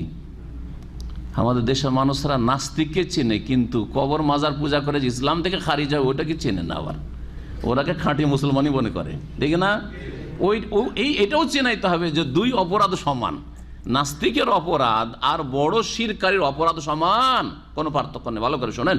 জি, তো নাস্তিক বা বড় মুশরিক আগে যে আমলগুলি করেছিল, লাইন আশরাকতা লা ইয়াহবাতান্না আমালুকা, ঠিক না? শিরক করলে কি হয়ে যায়? আমলগুলি ধ্বংস হয়ে যায়। জি হ্যাঁ, কবরে সেজদা করলে আমল ধ্বংস হবে না? একজন লোক কবরে সেজদা করেছে, মাজারে সেজদা করেছে, খাসি মোরগ জবাই করেছে, আগের আমলগুলি ছিল সব ধ্বংস হয়ে গেছে, হবে না? হবে না? ধ্বংস হয়ে গেল। কিন্তু আল্লাহ তার হেদায়েত নসিব করেছে, যেখানে হোক না কেন। সৌদি আরবে এসে আলহামদুলিল্লাহ অনেকে এরকম হেদায়েত হয়েছে, জি, দেওয়ানবাগির কত শত মুরিদ হেদায়েত হয়ে দায়ী হয়ে গেছে। জি হ্যাঁ, যাদের সাথে আমার পরিচয় আছে। আর এছাড়াও আটরশি, ভান্ডারি কত যে হেদায়েত হয়েছে, আর তারা আমাদের সাথে যোগাযোগ রাখে আলহামদুলিল্লাহ। তো বড় শিরকের মধ্যে ছিল, সেগুলি থেকে ফিরে এসছে। তো আগের যে আমলগুলি নষ্ট হয়ে গেছিল সেগুলি ফিরিয়ে পাবে না? পাবে, কারণ কুফরের অবস্থায় মত হয়নি। মত আসার আগে আবার ইমানের নবায়ন করে নিয়েছে, তৌহিদবাদী হয়ে গেছে, শিরক মুক্ত হয়ে গেছে, আর নাস্তিকতা মুক্ত হয়ে গেছে। বোঝা গেছে না? কুয়েতে গেছিলাম সফরে কয়েক বছর আগে, তখন এক ভাই বলল যে শেখ, আমি দেশে নাস্তিক ছিলাম, আর এখন আপনার সমস্ত আলোচনা নিয়ে আমি গোটা কুয়েতে ঘুরে ঘুরে দাওয়াত দিই, শুধু যাকে পাই দাওয়াত দিই, ফ্রি দিয়ে দিই, আর বলি যে যদি আপনাকে ভালো লাগে আর এতে থেকে যদি লাভ হয় তো আমার টেলিফোন নাম্বারটা রাখেন, পয়সাটা দিয়ে দিবেন আমাকে, আর না হলে দরকার নেই। বহু লোকের মাধ্যমে হেদায়েত হয়েছে। তো ওই নাস্তিক এককালে হয়তো মেলা নেক আমল করেছে, নাস্তিকতার কারণে সব ধ্বংস হয়ে গেছিল, আবার যখন হেদায়েত হয়েছে আলহামদুলিল্লাহ, মুয়াহিদ হয়ে গেছে, পাকা আলহামদুলিল্লাহ মুসলিম হয়ে গেছে, সে নেকিগুলি ফিরিয়ে পাবে না? পাবে। জি হ্যাঁ, পাবে। নবী সাল্লাল্লাহু আলাইহি ওয়াসাল্লামের সাহাবায়ে কেরামদের যুগে ও তাবেঈনদের যুগে এরকম বহু ঘটনা ঘটেছে। ইসলাম কবুল করেছে, মুরতাদ হয়ে গেছে, কয়েক বছর পরে আবার ফিরে এসেছে, আবার ইসলাম গ্রহণ করেছে। জি, সাজাহ বলে এক মহিলা ছিল, সাজাহ। মুসাইলামা কাযযাবের যুগে এই মহিলা নবুয়তের দাবি করে। এতদিন তো অনেক শুনেছেন যে পুরুষ লোক নবী হওয়ার দাবি করেছে, কিন্তু এক মহিলা কি করেছিল যে আমি আমি নবী হয়েছি। ওকে যখন বলা হলো যে আল্লাহ যে কোরআন বলছে খাতামুন নবীন, শেষ নবী মুহাম্মদ সাল্লাল্লাহু আলাইহি ওয়াসাল্লাম, তখন উত্তরে সে বুদ্ধি ভালো ছিল, বলছে আল্লাহ কোরআনে বলেছে পুরুষ নবী আসবে না, কোনখানে আছে মহিলা নবী আসবে না? কথা বুঝা গেছে? কোনখানে আছে মহিলা নবী আসবে না? সুবহানাল্লাহ। আমি সিরাতুন নবী আর তারিখ অনেক পড়েছি, তাতে পড়তে গিয়ে এই সাজার জীবনী পড়লাম, দেখলাম যে আলহামদুলিল্লাহ শেষ জামানায় কালিমা পড়ে একবারে সুন্দর মুসলিম হয়ে গেছিল, পর্দা নাসিন আর দিনদার মুসলিম হয়ে গেছিল এই মহিলা। জি হ্যাঁ, কাকে যে কখন আল্লাহ হেদায়েত করে দেন, কিন্তু চেষ্টা করতে হবে। তৌফিক তো আল্লাহর পক্ষ থেকে, কিন্তু চেষ্টা লাগবে। ওয়াল্লাযীনা জাহাদু ফীনা লানাহদিয়ান্নাহুম সুবুলানা। আল্লাহর রাস্তায় চলার চেষ্টা করলে আল্লাহ সুব্যবস্থা করবেন, চেষ্টা না করলে কখনো আল্লাহ হেদায়েত করবেন না, ঘরে বসে থাকলে। তারপরে আল্লাহ রাব্বুল আলামিন বলছেন, ইন্নাল্লাযীনা আমানু ওয়াল্লাযীনা হাজারু ওয়া জাহাদু ফি সাবিলিল্লাহি উলাইকা ইয়ারজুনা রাহমাতাল্লাহ। নিশ্চয় যারা ঈমান নিয়ে আসলো এবং যারা হিজরত করলো, আল্লাহর রাস্তায় জিহাদ করলো, উলাইকা ইয়ারজুনা রাহমাতাল্লাহ, ওরাই আল্লাহর রহমতের আশাবাদী। আল্লাহু গফুরুর রহিম, আল্লাহ রাব্বুল বড় মার্জনাকারী আর পরম দয়ালু। ইয়াসআলুনাকা আনিল খামরি ওয়াল মাইসির কুল ফীহিমা ইসমুন কাবীর ওয়া মানাফিউ লিন-নাস ওয়া ইসমুহুমা আকবারু মিন নাফইহিমা। এখান থেকে রব্বুল আলামিন মদ এবং জুয়ার বিধান বর্ণনা করছেন। মদ সম্পর্কে 3 জায়গায় কোরআনে কারিমে আয়াত রয়েছে, এবং মদকে আল্লাহ রাব্বুল আলামিন ধীরে ধীরে হারাম করেছেন, একবারে হারাম করেননি, 3 স্তরে গিয়ে পরিষ্কারভাবে হারাম আল্লাহ রাব্বুল আলামিন ঘোষণা করেছেন। প্রথম স্তরের ছিল এই আয়াতটি, সূরা বাকারার আয়াত নম্বর 219। এতে কি আছে দেখেন, তারপরে দ্বিতীয় স্তর আয়াতের কথা বলবো, তারপরে তৃতীয় স্তর আয়াতের কথা বলবো। মহান আল্লাহ বলছেন, ইয়াসআলুনাকা আনিল খামরি ওয়াল মাইসির, হে নবী তোমাকে লোকেরা জিজ্ঞেস করছে আনিল খামরে মদ সম্পর্কে, ওয়াল মাইসির আর জুয়া সম্পর্কে। মাইসির জুয়াকে বলে, আর কেমারও বলা হয়, কেমার। কুল হে নবী বলে দাও তাদেরকে, ফীহিমা ইসমুন কাবীর, এই উভয়ে বড় গুনাহ আছে। মদে আর জুয়াতে কি আছে? কাবিরা গুনাহ আছে। ইসমুন কবির মানে জাম্বুন কবির, বড় গুনাহ আছে। ওয়া মানাফিউ লিন-নাস, তবে মানব জাতির কিছু উপকারিতাও আছে। মানাফে মানফাআতুনের বহুবচন, কিছু লাভ আছে। জি হ্যাঁ, লাভটা হচ্ছে পার্থিব লাভ, পারলৌকিক লাভ না। আমাদের সামনে জগৎ হচ্ছে দুটো, একটা হচ্ছে দুনিয়া আর একটা হচ্ছে আখিরাত। তো মদ আর জুয়ার যে লাভের কথা কোরআনে নিয়ে বলা হয়েছে, সেটা পরকালের পরে একেবারে জিরো, কোনো লাভ নেই। তবে এই দুনিয়ার জীবনে সামান্য কিছু লাভ আছে, মানাফে, আল্লাহ এই জন্য বলেছেন সামান্য কিছু লাভ আছে। আল্লাহ তার সাথে সাথে বলছেন ওয়া ইসমুহুমা আকবার মিন নাফইহিমা, তবে উভয়ের পাপ, অন্যায় যে ইসম পাপ, উভয়ের পাপ আকবার মিন নাফইহিমা, এই উভয়ের উপকারিতার চাইতে বেশি মারাত্মক।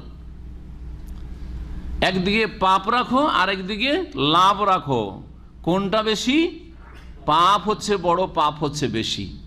তাহলে যেটাতে ক্ষতি বেশি, লাভও আছে আর ক্ষতি আছে, পাপে ক্ষতি না লাভ? না লাভও নাই, লস নেই।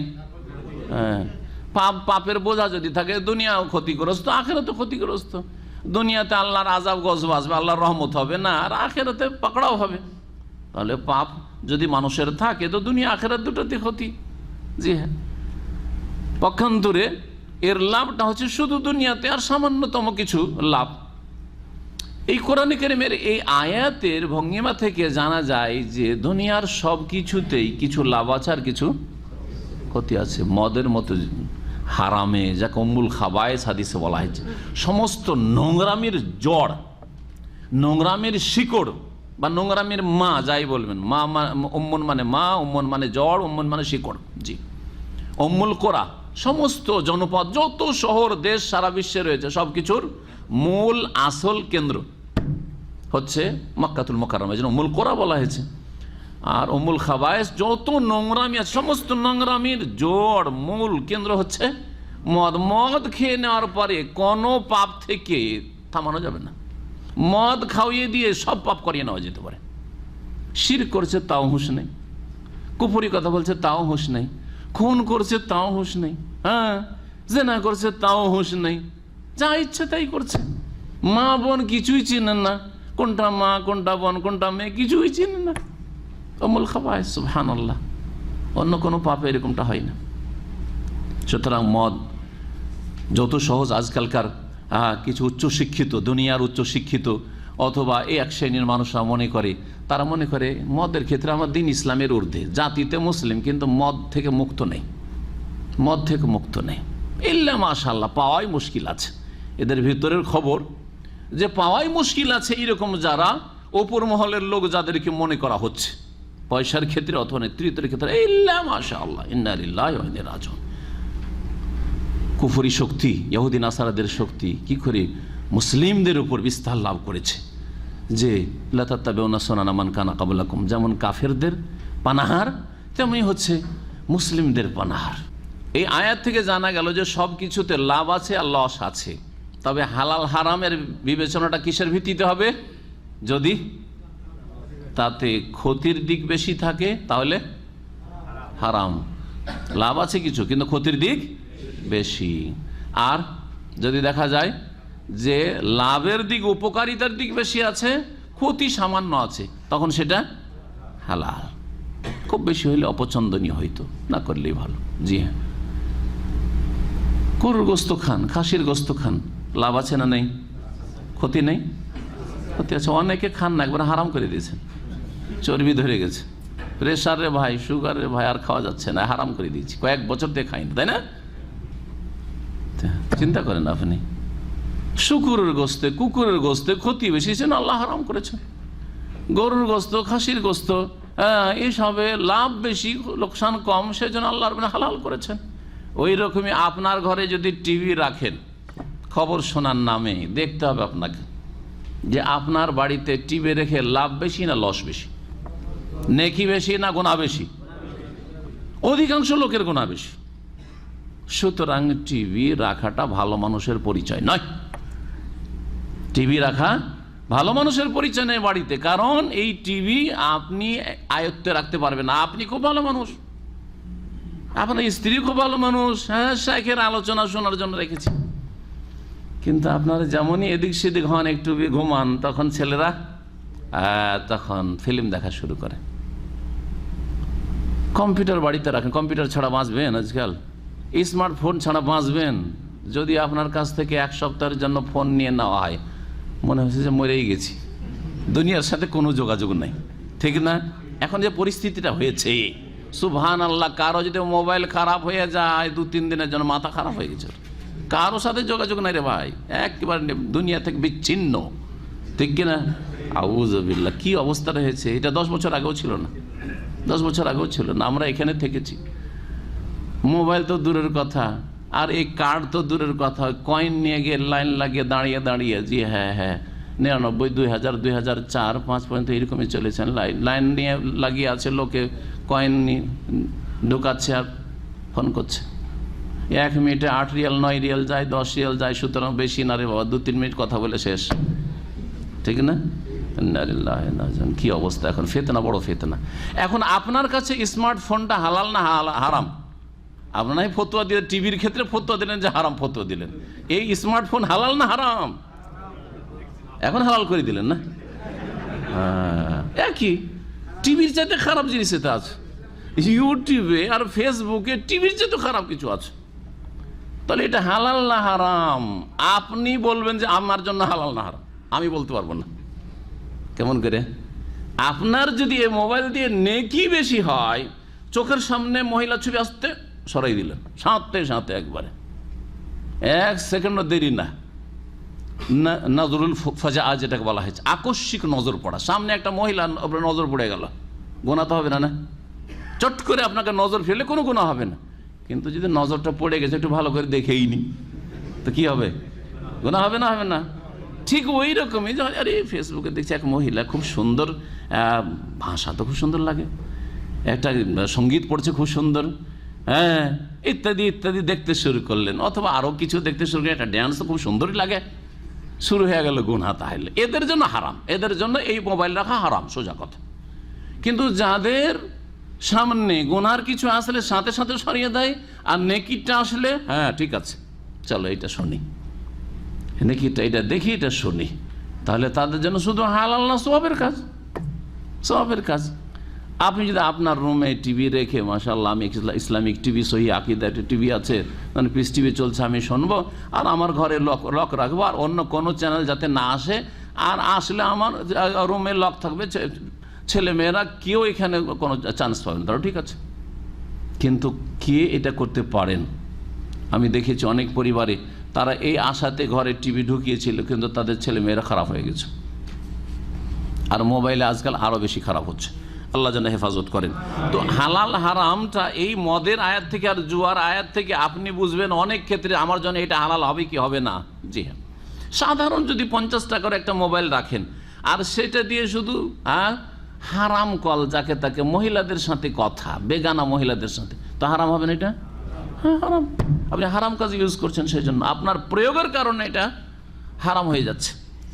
এই জন্য টিভি অথবা মোবাইল আর এই রকম যেসব যন্ত্রপাতি রয়েছে, যেগুলো দিয়ে লাভও আছে লোকসানও আছে, সেগুলি হচ্ছে চাকুর মতো, অস্ত্রের মতো, সেগুলি হচ্ছে পেস্তুলের মতো, বন্দুকের মতো। বন্দুক রাখা জায়েজ না জায়েজ নয়?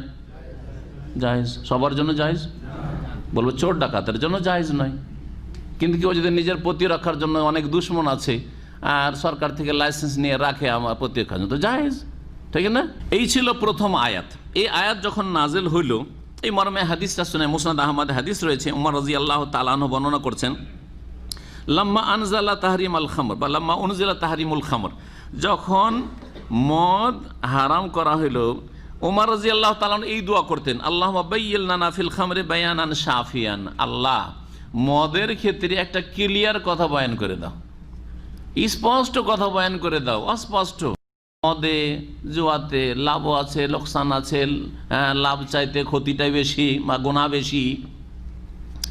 আচ্ছা লাভটা কি আছে বলেন, দুনিয়ার লাভটা কি আছে এটা বুঝেন। হ্যাঁ, মদের দুনিয়ার লাভ কি আছে? হ্যাঁ, অনেকে বলছেন এতে শরীরে সতেজতা আসে। হ্যাঁ, তারপরে ব্যবসা বাণিজ্যের লাভ আছে, ব্যবসা বাণিজ্য ওইটাও অনেকে এইটা দিয়ে ভালো একটা রোজগার করছে। তো দুনিয়া দুটা পয়সা আসলো, কিন্তু হারাম পয়সা। জুয়াতে লাভ কি আছে? হ্যাঁ, লাভ আছে, কেউ জিতে নিচ্ছে, হ্যাঁ, সচ্ছল হয়ে যাচ্ছে, আর কেউ আর ফকির হয়ে যাচ্ছে। জি, তো লাভ আছে, কিন্তু ক্ষতি এবং গোনা লাভের চাইতে অনেক বেশি। জি, অনেক বেশি। আমাদের লাভগুলি জানার বেশি দরকার নাই। যদি মদে আরও কিছু লাভের কথা, যদিও তাফসিরকাররা বলেছেন, আমি বলতে গিয়ে বললাম না, কারণ দুর্বল ইমানের লোকদের জন্য সেটা ক্ষতিকর হইতে পারে। কারণ যারা আল্লাহকে ভয় করে না, পরকাল বলে ভয় করে না, যাদের দুনিয়াটাই হচ্ছে পেটের জন্য বেঁচে আছে, শরীর স্বাস্থ্যের জন্য বেঁচে আছে, খাই দাই গরু ছাগলের মতো, তাদের কাছে আখেরাত কোনো ব্যাপারই না। সুতরাং মনে করবে যে আমাকে এই করতে হবে, সুতরাং এটা করি। আল্লাহ রাব্বুল আলামিন হারাম থেকে বেঁচে থাকার তৌফিক দান করেন। বলছিলাম যে ওমর রাদিয়াল্লাহু তাআলা দোয়া করতেন। নাজিল হলো, প্রথম আয়াত নাজিল হলো এই আয়াত, ইয়াসআলুকা আনিল খামরি ওয়াল মাইসির কুল ফীহিমা ইসমুন কাবীর। ওমর রাদিয়াল্লাহু তাআলা আনহুকে ডেকে নবী করিম সাল্লাল্লাহু আলাইহি ওয়াসাল্লাম আয়াত পড়ে শোনেন, ওমর মদ সম্পর্কে তুমি যে খুব দোয়া করছিলে, আয়াত নাজিল হয়েছে। তারপরে মনে তৃপ্তি হলো না, পাপ বেশি লাভ কম, তাহলে সবাই তো আর ছাড়লো না, কিছু লোক ছেড়ে দিল যারা সজাগ ইমানের মানুষ, নারে যাতে গুনাহ অনেক, কাবিরা গুনাহ, আর তাতে কিছু লাভ আছে, কেন এই কাজ করব, ছেড়ে দিল। কিছু লোক এখনো এমন মদে ডুবেছিল, ছাড়তেই পারছে না ওই নিশা, ওরা খেতেই থাকলো, দোয়া করতে থাকলেন। ওমর রাদিয়াল্লাহু আনহু বায়্যানা লানা ফিল খামরি বায়ানান শাফিয়ান ফানাজালাতিল আয়া আল্লাতী ফিন নিসা, সূরা নিসার আয়াত নম্বর 43 নাজিল হইল। তাতে কি রয়েছে? ইয়া আইয়ুহাল্লাযীনা আমানু লা তাকরাবুস সালাতা ওয়া আনতুম সুকারা, হে মুমিন সকল, তোমরা সালাতের কাছে যেও না নেশাগ্রস্ত অবস্থায়, অর্থাৎ মদ খেয়ে নামাজে যাবে না, সালাতে যাবে না। তখন আরো অনেক লোক ছেড়ে দিল যে এত খারাপ জিনিস মদ, যে খেলে নাকি মসজিদে যাওয়া যাবে না, নামাজ পড়া যাবে না, তাহলে কেনই বা খাবো, অনেকে ছেড়ে দিল। আরো সংখ্যা কমে আসলো। কিছু লোক তারপরও ছাড়তে পারছে না, ওরা করলো কি, সারাদিন তো খাওয়া যাবে না, কারণ নেশা থেকেই যাবে, জোহর পড়তে হবে, আসর পড়তে হবে। আর আজকালকার তো এই নামদারি মুসলিমদের মতো না যে জোহর আসর একসাথে পড়ে নেব, তারা জামাতে নামাজ পড়তেন। সুতরাং জোহর আসর আছে, মাগরিব আছে, এশা, এর মাঝখানে মদ খাওয়া যাবে না। কি করতে হবে?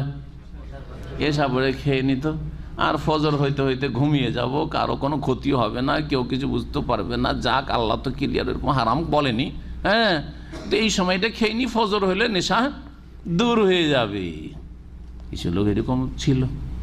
তৃতীয় পর্বে আয়াত নাজিল হইল, রাসূলুল্লাহ সাল্লাল্লাহু আলাইহি ওয়াসাল্লাম দ্বিতীয় পর্বে আয়াত নাজিল হওয়ার পরেও জানিয়ে দিলেন, ফাকানা মুনাদি রাসূলুল্লাহ আকামাস সালাহ, যখন একামত হইতো বলতেন, এই ঘোষণা করতেন, আল্লাহ ইয়াকরুবান্নাস সালাতা সাকরান, নেশাগ্রস্ত ব্যক্তি যেন মসজিদে জামাতে না আসে, নামাজ পড়তে না আসে, খবরদার মসজিদে আসবে না নেশাগ্রস্ত অবস্থায়।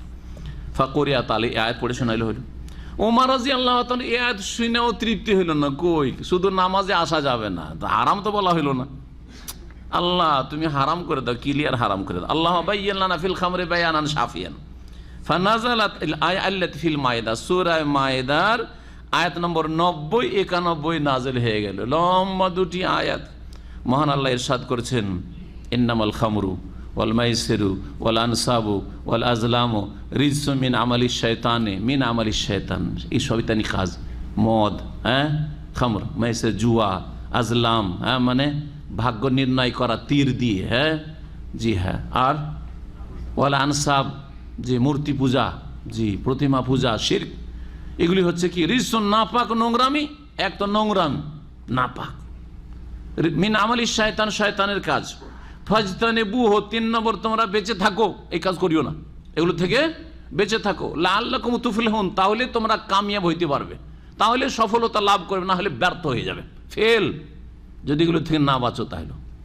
আরও আল্লাহ বলছেন, আল্লাহ সরাসরি শুধু একটা কথায় হারাম, হারাম বললে কিছু লোক আছে এত নেশায় ডুবে আছে, ধর হতে পারে না, পারবো না, এটা ইসলাম থেকে মুরতাদ হয়ে যেতে পারে।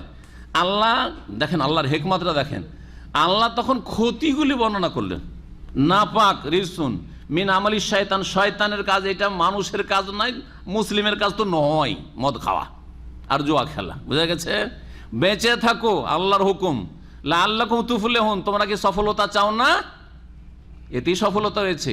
তারপরে আল্লাহ বলছে, ইন্নামা ইউরিদুশ শাইতানু আন ইউকিয়া বাইনাকুমুল আদাওয়াতা ওয়াল বাগদা ফিল খামরি ওয়াল মাইসির, মদ আর জুয়ার মাধ্যমে কি হয়? মানুষের মাঝে শত্রুতা, দুশ্মনী, মারামারি, লড়াই, ঝগড়া, ফিতনা, ফাসাদ সৃষ্টি হয়। ওয়াসুদ্দাকুম আন যিকরিল্লাহ, আল্লাহর স্মরণে বাধা দেয়। যখন মদ খেয়ে নিলে খোঁজ খবর নেয় আল্লাহ, পরকাল, আল্লাহর জিকির থেকে গাফেল হয়ে আছো। জি, যারা তাস খেলে, জুয়া খেলে, তারা এমন গাফিল হয়, মেতে আছে কে জিতলো আর কে হারলো। শুদ্ধ কান জিকিরিল্লাহ ওয়ানি সলাতে, এমনকি নামাজে সলাতেও বাধা দেয়, সলাতের মতো গুরুত্বপূর্ণ ইবাদতে বাধা দেয় জুয়া এবং মদ। আল্লাহ বলছেন ফাহাল আনতুম মুনতাহুন, হে মুসলিমরা তোমরা ছাড়বে না ছাড়বে না বলো। আল্লাহ বলছেন ফাহাল আনতুম মুনতাহুন, কয়টা শুনলেন? 8টি বিষয় আল্লাহ উল্লেখ করেছেন। তারপরেও কিছু গুমরা আছে, বলছে কোরআনে কোন জায়গায় আছে যে মদ হারাম? কত গুমরার গুমরা আজকাল। আজকাল এরকম লোক আছে মুসলিম সমাজে, কোরআনে কোন জায়গায় আছে যে যেমন হরিমাত আলিকুল মেহতাতো, মৃত অদ্দাম রক্ত আর লাহমুল খিনজির, ওইভাবে বলতে হইতো আল্লাহকে। আল্লাহকে বলতে হবে ওদের মন মত। আল্লাহ এতগুলি ক্ষতির দিক বলার পরে বলছে ফাহাল আনতুম মুনতাহুন, তোমরা ছাড়বে না ছাড়বে না বলো। যখন এই আয়াত নাযিল হইল, এক বাক্যে সমস্ত সাহাবায়ে কেরাম বলে ইনতাহাইনা ইনতাহাইনা ইয়া রাব্বি, হে আল্লাহ, হে রব, আমরা ছেড়ে দিলাম ছেড়ে দিলাম, বিরত হয়ে গেলাম। এই আয়াত যখন নাযিল হইল তখন সাহাবায়ে কেরামরা যার বাড়িতে মদ ছিল, যত মদ ছিল, কত যে মদ ছিল সুবহানাল্লাহ, এমন ভাবে ভেঙে দেওয়া হলো। মাটির সব মটকা ছিল বড় বড়, এমন করে ভেঙে দেওয়া হইলো যে মদিনার গলিতে গলিতে মদ প্রবাহিত হচ্ছিল। একটি কথা আল্লাহ ফাহাল আনতুম মুনতাহুন, ছাড়বে না ছাড়বে না। নবী করিম সাল্লাল্লাহু আলাইহি ওয়াসাল্লাম শুধু এই আয়াতটার ঘোষণা শুনিয়ে দিলেন মহল্লাতে মহল্লাতে গিয়ে, যে আলা ইন্নাল খামরা কাদ হুররিমাত, মদ হারাম করে দেওয়া হয়েছে, হারাম করে দেওয়া হয়েছে, হারাম করে দেওয়া হয়েছে। উমর রাদিয়াল্লাহু তাআলা বললেন, যখন ফাহাল আনতুম মুনতাহুন নাযিল হলো, উমর বলছেন ইনতাহাইনা ইনতাহাইনা, আমরা ছেড়ে দিলাম। এভাবে আবু দাউদে রয়েছে, তিরমিজিতে রয়েছে, নাসাইতে রয়েছে, হাদিস সহিহ। তারপরে মহান আল্লাহ বলছেন ওয়াসআলুনাকা মাযা ইউনফিকুন, হে নবী তোমাকে আরো জিজ্ঞেস করছে লোকেরা যে তারা কি খরচ করবে, কি খরচ করবে। মানে এখানে বলতে চাইছেন যে আমরা কতটা খরচ করব, কতটা খরচ করব, কি খরচ করব। কুল, হে নবী বলো, আল আফওয়া, কুলিল আফওয়া, উদ্বৃত্তটা খরচ করো, যেটা তোমাদের খেয়ে দিয়ে খরচ, সংসার চালিয়ে বাঁচে, সেটা কি করো, খরচ করে দাও। এটি উদ্বৃত্ত, তাই না? যেটা বাঁচছে খেয়ে দিয়ে সেটা কি করো, খরচ করে দাও। জি, প্রথম যুগে এইটাই হুকুম ছিল। একদল মুফাসসির বলছেন যে প্রথম যুগে এইটাই হুকুম ছিল যে সারাদিন খেয়ে দিয়ে যা বাঁচলো খরচ করে দাও, আর রাখিও না। আবার কালকে যা ইনকাম হবে, অথবা মান্থলি, আজকাল তো মান্থলি চাকরি করছেন, মাসের খেয়ে দিয়ে যা বাঁচলো বাকিটা খরচ। এইটা কতদিন ছিল? যতদিন জাকাত ফরজ হয়নি। জাকাত ফরজ হয়ে যাওয়ার পরে তখন বাঁচবে খেয়ে দিয়ে, তাহলে না জাকাত হবে। জাকাত ফরজ হলে ঠিক আছে, এখনো জাকাত যদি দিয়ে দাও, উদ্বৃত্ত যে ধন সম্পদ থাকছে তাতে জাকাত দিয়ে দাও, তাহলে অসুবিধা নেই, বাকিটা তোমরা সঞ্চয় করে রাখতে পারো, সেটা কানজ হবে না, কানজ হবে না। আর যদি জাকাত না দাও, খেয়ে দিয়ে টাকা পয়সা বাঁচলো, ধন সম্পদ বাঁচলো, সেটাকে জমিয়ে রেখে দিলে আর জাকাতও দিলে না, তাহলে এটার নাম কোরআনের ভাষায় কি বলা হয়েছে? কানজ। যারা কানজ করবে, সঞ্চিত রাখবে এরকম বিনা জাকাত দেওয়ায়, তাদের জন্য ফাবাশশিরহুম বিআযাবিন আলীম, ওয়াল্লাযীনা ইয়াকনিজুনা আয-যাহাবা ওয়াল ফিদ্দা ওয়া লা ইউনফিকুনাহা ফী সাবিলিল্লাহি ফাবাশশিরহুম বিআযাবিন আলীম। এই একটি তাফসীর যে তাহলে উদ্বৃত্ত সবটাই খরচ করে দিতে হবে, এটা একটা তাফসীর। তাহলে এটা জাকাত ফরজ হওয়ার আগে। আর আরেকটা মত হচ্ছে যে এইটা আবশ্যক না, তবে উত্তম। আবশ্যক না, তবে উত্তম। খেয়ে দিয়ে আরও গরিবরা আছে, ওরা খেতে পায় না, আপনার বাঁচছে, তাহলে কি করবেন আপনি? হ্যাঁ, খরচ করেন। তবে নবী করিম সাল্লাল্লাহু আলাইহি সাল্লাম, মানুষ অধিকাংশ লোকই সচ্ছল, অল্প কিছু অভাবী আছে, যাদের অভাবগুলি মোটামুটি জাকাত দিলে দূর হয়ে যাচ্ছে। এছাড়া কিছু হয়তো আত্মীয় স্বজনকে অতিরিক্ত দেওয়ার প্রয়োজন আছে, দিতে হবে আত্মীয় স্বজনকে, যেহেতু জাকাত দেওয়া যাবে না, আর যাদের খরচ ব্যয় বহনটা বিশেষ করে আপনার জন্য জরুরি, তো ওদের ক্ষেত্রে খরচ করতে হবে। তবে নিজের পরিবারের দিকেও খেয়াল রাখতে হবে। নবী মুহাম্মদ সাল্লাল্লাহু আলাইহি সাল্লামের এই মর্মে বেশ কিছু হাদিস রয়েছে। যেমন আবু হুরায়রা রাদিয়াল্লাহু তাআলা আনহু থেকে সহিহ মুসলিম একটি হাদিস রয়েছে, একজন লোক এসে বলে, ইয়া রাসূলুল্লাহ, ইনদি দিনারুন, একটা দিনার স্বর্ণ মুদ্রা আছে, কি করব আমি? কালা আনফিকু আলা নাফসিক, তুমি নিজের উপর খরচ করো। কালা ইন্দি আখার, আর একটা আছে, কালা আনফিকু আলা আহলিকা, তোমার পরিবার, তোমার স্ত্রীর উপর খরচ করো। কালা ইন্দি আখার, আর একটি আছে, কালা আনফিকু আলা ওয়ালাদিক, তোমার ছেলে মেয়েদের উপর খরচ করো, ছেলে মেয়েদের উপরে খরচ করো। কালা ইন্দি আখার, আর একটি আছে, কালা ফাআনতা আবসার, তাহলে তুমি বেশি বুঝো। হয়তো এই লোকের বাপ মা ছিল না, না হলে বাপ মায়ের কথাও উল্লেখ করতেন নবী করিম সাল্লাল্লাহু আলাইহি ওয়াসাল্লাম। আর এক হাদিসে সহিহ মুসলিমে রয়েছে, জাবের রাদিয়াল্লাহু তাআলা বর্ণিত, বলছেন রাসূলুল্লাহ সাল্লাল্লাহু আলাইহি ওয়াসাল্লাম, এক লোককে ইবদা বিনাফসিক, তুমি নিজের থেকে শুরু করো, নিজের প্রয়োজন। ফাতাসাদ্দাক আলাইহা, নিজের ওপর সাদকা করো, মানে নিজে খরচ করো। ফাইন ফাদালা শাইউন ফালি আহলে, কিছু বাঁচলে তখন তোমার পরিবার। ফাইন ফাদালা শাইন, আর কিছু বাঁচলে আন আহলিকা ফালি জি কারাবাত, তোমার আত্মীয় স্বজন, হ্যাঁ ভাই বেরাদর আত্মীয় স্বজন যারা আছে। ফাইন ফাদাল আনজি কারাবাতিকা শাইউন, আত্মীয় স্বজনকে দেওয়ার পরে যদি বাঁচে, ফাহা কাজা, তখন ডানে বামে যে আসে দান খেরাত করো। নবী করিম সাল্লাল্লাহু আলাইহি সাল্লাম এইভাবে ব্যয় করতে বলেছেন উদ্বৃত্ত ধন সম্পদ, যেটা উত্তম, যেটা উত্তম। তবে জাকাত দেওয়ার পরে ধন সম্পদ সঞ্চয় করে রাখা জায়েজ, এতে কোনো দ্বিমত নেই। একমাত্র আবু যার রাদিয়াল্লাহু তাআলা আনহুর একটি মত ছিল, যেই ক্ষেত্রে সাহাবায়ে কেরাম থেকে ভিন্ন মত তিনি রাখতেন রাদিয়াল্লাহু আনহু। মহান আল্লাহ বলছেন যে কাযালিকা ইউবাইয়িনুল্লাহু লাকুমুল আয়াত, এইভাবেই আল্লাহ রাব্বুল আলামিন তোমাদের উদ্দেশ্যে আয়াতসমূহ বিশদভাবে বর্ণনা করেন। লাআল্লাকুম তাতাফাক্কারুনা ফিদ দুনিয়া ওয়াল আখিরা, যাতে করে তোমরা চিন্তাশীল হও ইহকাল পরকালের ব্যাপারে। দুই আয়াত মিলে তরজমা করলাম, যাতে তোমরা চিন্তাশীল হও দুনিয়া সম্পর্কেও আর আখিরাত সম্পর্কেও। শুধু আখিরাতের আল্লাহ চিন্তা করতে বলেননি, দুনিয়ারও চিন্তা করতে বলেছেন। এই জন্য আল্লাহ বলছেন ফাইযা কুযিয়াতিস সালাতু ফান্তাশিরু ফিল আরদ, যখন জুমার সালাত শেষ হয়ে যাবে তখন আল্লাহর জমিনে ছড়িয়ে পড়ো। যদি কোথাও রুজি থাকে তো রুজি সন্ধান করো। জুমার দিন ছুটি, ফিরে আসেন সেই জন্য, না হলে ডিউটি থাকলে ডিউটিতে চলে যেতেন নামাজটা পড়ার পরে। জি, এইরকম ফরজ সালাত যখন শেষ হয়ে গেল তখন যান রোজগার করেন আপনি। ফরজ সালাতের পরে যদি বলেন যে আমি আধা ঘন্টায় ধরে সুন্নাত পড়বো, আপনার কফিল যদি আপনাকে অনুমতি না দেয়, এটা উচিত নয় আপনার, কারণ এইখানে আপনার রুজি তলাশ করা ফরজ। আর সুন্নত সালাতগুলি পরে আপনি পড়ে নিতে পারবেন। অনেকেই কিন্তু এই ভুলগুলি আমাদের বাংলা ভাষীরা করেন, কারণ সুন্নতের গুরুত্বটা আমাদের দেশে ফরজের মতো, যার ফলে কি করে, আমাকে আমার কফিল নামাজ পড়তে দেয় না। ভালো করে জিজ্ঞাসা করি কি নামাজ পড়তে দেয় না, মানে বলছে আমাকে সুন্নাত পড়তে দেয় না। যে সুন্নাত না পড়তে দেয় তো তার অধিকার আছে, কারণ আপনার ডিউটি করা ফরজ। সুন্নাত পড়তে গিয়ে 10-15 মিনিট লাগবে, ততক্ষণে অনেক কাস্টমার এসে ফিরে চলে যাবে। সুতরাং যদি অধিকার আছে, তবে যদি সংক্ষেপে পড়ে নেওয়ার অনুমতি দেয় যে 2 রাকাত পড়ে নিয়ে তাড়াতাড়ি করে, অসুবিধা নেই, 2-4 মিনিট লাগলো হয়তো, সেটাও যদি অনুমতি না দেয় তো আল্লাহ ওকে হেদায়েত করুক। কিন্তু সে যে বড় কাবিরা গুনাহ করছে তা না, আপনাকে ফরজ নামাজ পড়ার সমান টাইম দিচ্ছে। তারপরে মহান আল্লাহ বলছেন ওয়াসআলুনাকা আনিল ইয়াতামা, হে নবী তোমাকে জিজ্ঞেস করে লোকেরা ইয়েতিমদের সম্পর্কে। কুল ইসলাহুল লাহুম খায়র, ইয়েতিমদের সাথে কেমন করে চলবো, ইয়েতিমদের যে প্রতিপালন করব, তো তাদের জন্য পাক শাকটা আলাদা করে করতে হবে না একসাথে করতে পারবো, এইসব বিষয়গুলি। তারপরে ইয়েতিমদের ধন সম্পদ, ওরা তো নাবালক, ওরা সেটাকে খাটাইতে যায় না, সেটা যদি আমি খাটাই কাজে লাগাই তো ওখান থেকে আমি লভ্যাংশ নিতে পারবো কিনা।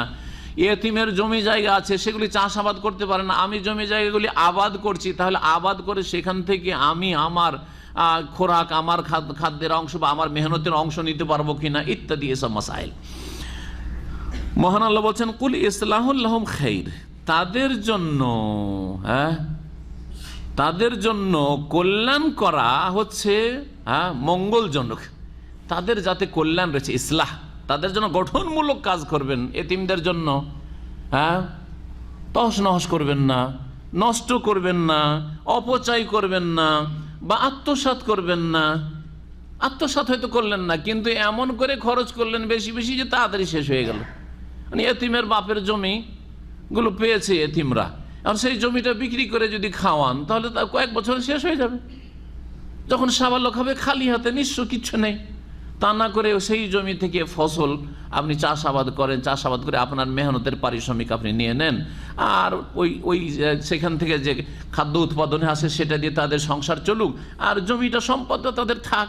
এইরকম যদি এতিমের ধন সম্পদ টাকা পয়সা থাকে, সেই টাকা পয়সাটাকে আপনার ব্যবসার সাথে খাটান, আর সেই হিসাবে তার লভ্যাংশটা আলাদা হিসাব করে রাখেন, আর আপনি যে মেহনত দিচ্ছেন, শ্রম দিচ্ছেন, তার আপনি পারিশ্রমিক একটা নিতে পারেন, যেটা নেওয়া উচিত হবে, অবিচার হবে না, এরকম করতে পারেন। ইসলাহুল লাহুম খায়র ওয়াইন তুখালিতুহুম ফাইখওয়ানুকুম, আর তোমরা যদি মিশিয়ে নাও তাদের ধন সম্পদকে তোমাদের ধন সম্পদের সাথে মিশিয়ে রাখো, একসাথে খাওয়া দাওয়া করো, তো সেটাও কোনো অসুবিধা নয়। ফাইখওয়ানুকুম, তারা তোমাদেরই তো ভাই, তারা তোমাদেরই তো ভাই। ভাইয়ের হিতাকাঙ্ক্ষী হবেন না ভাইয়ের ক্ষতি করবেন? মায়ের পেটের ভাইয়ের সাধারণত কেউ ক্ষতি করেন না, একেবারে অসৎ, প্রকৃতি খারাপ, প্রকৃতি খারাপ। নাহলে অনেক অমুসলিমকে দেখা গেছে, অনেক বেদিনকে দেখা গেছে আল্লাহর হক নষ্ট করে, কিন্তু ভাইয়ের হক নষ্ট করবে না, এক পয়সা মেরে খেতে চায় না। না, আমার ভাইয়ের আমি দরদি, ভাইয়ের উপকার করবো, কেন আমি ওর পয়সা মেরে খাবো? জি। তো আল্লাহ রাব্বুল আলামিন এখানে কথা বললেন না যে যদি একসাথে মিশিয়ে নয় ইয়াতিমের ধন সম্পদকে, তাহলে সেটা জায়েজ, এই কথা বললেন না। বরং কি বললেন? তোমাদের ভাই তারা, আর ভাইয়ের তুমি অবশ্যই হিতাকাঙ্ক্ষী, সুতরাং ইয়াতিমরা যখন তোমাদের ভাই স্বরূপ, তাদের সাথে ভাই স্বরূপ আচরণ করবে। এই আয়াত, আর আয়াতটা শেষ করিনি, তারপরে রিসানা নজরুল বলছি, ওয়াল্লাহু ইয়ালামুল মুফসিদা মিনাল মুসলিহি, আল্লাহ রাব্বুল আলামিন ভালো জানেন কে বিশৃঙ্খলা সৃষ্টিকারী আর কে হচ্ছে সংস্কারকারী, কে হচ্ছে কল্যাণ কামনাকারী আর কে হচ্ছে অমঙ্গল কামনাকারী, কে ইয়াতিমের কল্যাণ চায় আর কে ইয়াতিমের অকল্যাণ অমঙ্গল চায়। আল্লাহ ভালো ওয়ালাউশা আল্লাহ আনাতাকুম, আল্লাহ যদি চাইতে তো তোমাদেরকে মুশকিলে ফেলে দিতেন, বলতেন যে ইয়াতিমের জন্য আলাদা হাঁড়ি চড়াও, ইয়াতিমের পাক শাক আলাদা করে করো। চিন্তা করেন, একটা দুটো যদি ইয়াতিম থাকে আপনার বাড়িতে, হ্যাঁ ধরেন ভাতিজা আছে, ভাতিজি আছে, ভাগনা ভাগ্নি আছে, আর তার বাপের ধন সম্পদ পেয়েছে, ওদের জন্য আলাদা করে যদি পাক শাক করতে হয়, ভাত তরকারি পাক শাক করতে হয়, কত জটিল হয়ে যাবে। আল্লাহ তো এই মুশকিলটা করেনি, না অসুবিধা নেই, ঠিক আছে, ওদের ধন সম্পদ আলাদা আছে, তোমাদের কয়জন আছো অতটা চাল দাও, আর এতিম কয়জন আছে ওদের সমান চাল দাও, দিয়ে একসাথে পাকশাক করে নাও, অসুবিধা নেই। সবজি কিনে নিয়ে এসো, ওরা দুজন, আমার 5টা ছেলে মেয়ে, তো ওইভাবে ভাগ করো, আর ওইভাবে ভাগ করে খরচ ফেলো। জি, আপনারা বুঝছেন, যেমন মেসে খাওয়া দাওয়া করেন ওইভাবে, ছোট হলে ছোট ছোটোর মতো খাবে, বড় হলে বড় বড়োর মতো খাবে, এগুলো খেয়াল রাখতে হবে। আল্লাহ তাই বলছেন, আল্লাহ যদি চাইতেন যে পৃথক পৃথক রান্না পাক শাক করো আর একেবারে মেশাতে পারবে না, তাহলে আল্লাহ তোমাদেরকে বড় মুশকিলে ফেলে দিতেন। ইন্নাল্লাহ আজিজুন হাকিম, নিশ্চয় আল্লাহ রাব্বুল মহাপরাক্রান্ত আর বিজ্ঞানময় বা প্রজ্ঞাবান। এতিমদের সম্পর্কে যে আয়াতগুলির তাফসীর করলাম, এই আয়াত নাজিল হয় কখন? যখন কোরআনে কারীমের আরেকটি আয়াত নাজিল হয়, আল্লাহ রাব্বুল আলামিন তাতে বলেন, ইন্নাল্লাযীনা ইয়াকুলুনা আমওয়ালাল ইয়াতামা যুলমা। ইবনে আব্বাস রাদিয়াল্লাহু তাআলা বলছেন, যারা ইয়েতিমদের ধন সম্পদকে অন্যায়ভাবে ভক্ষণ করে, এই আয়াত নাজিল হইল।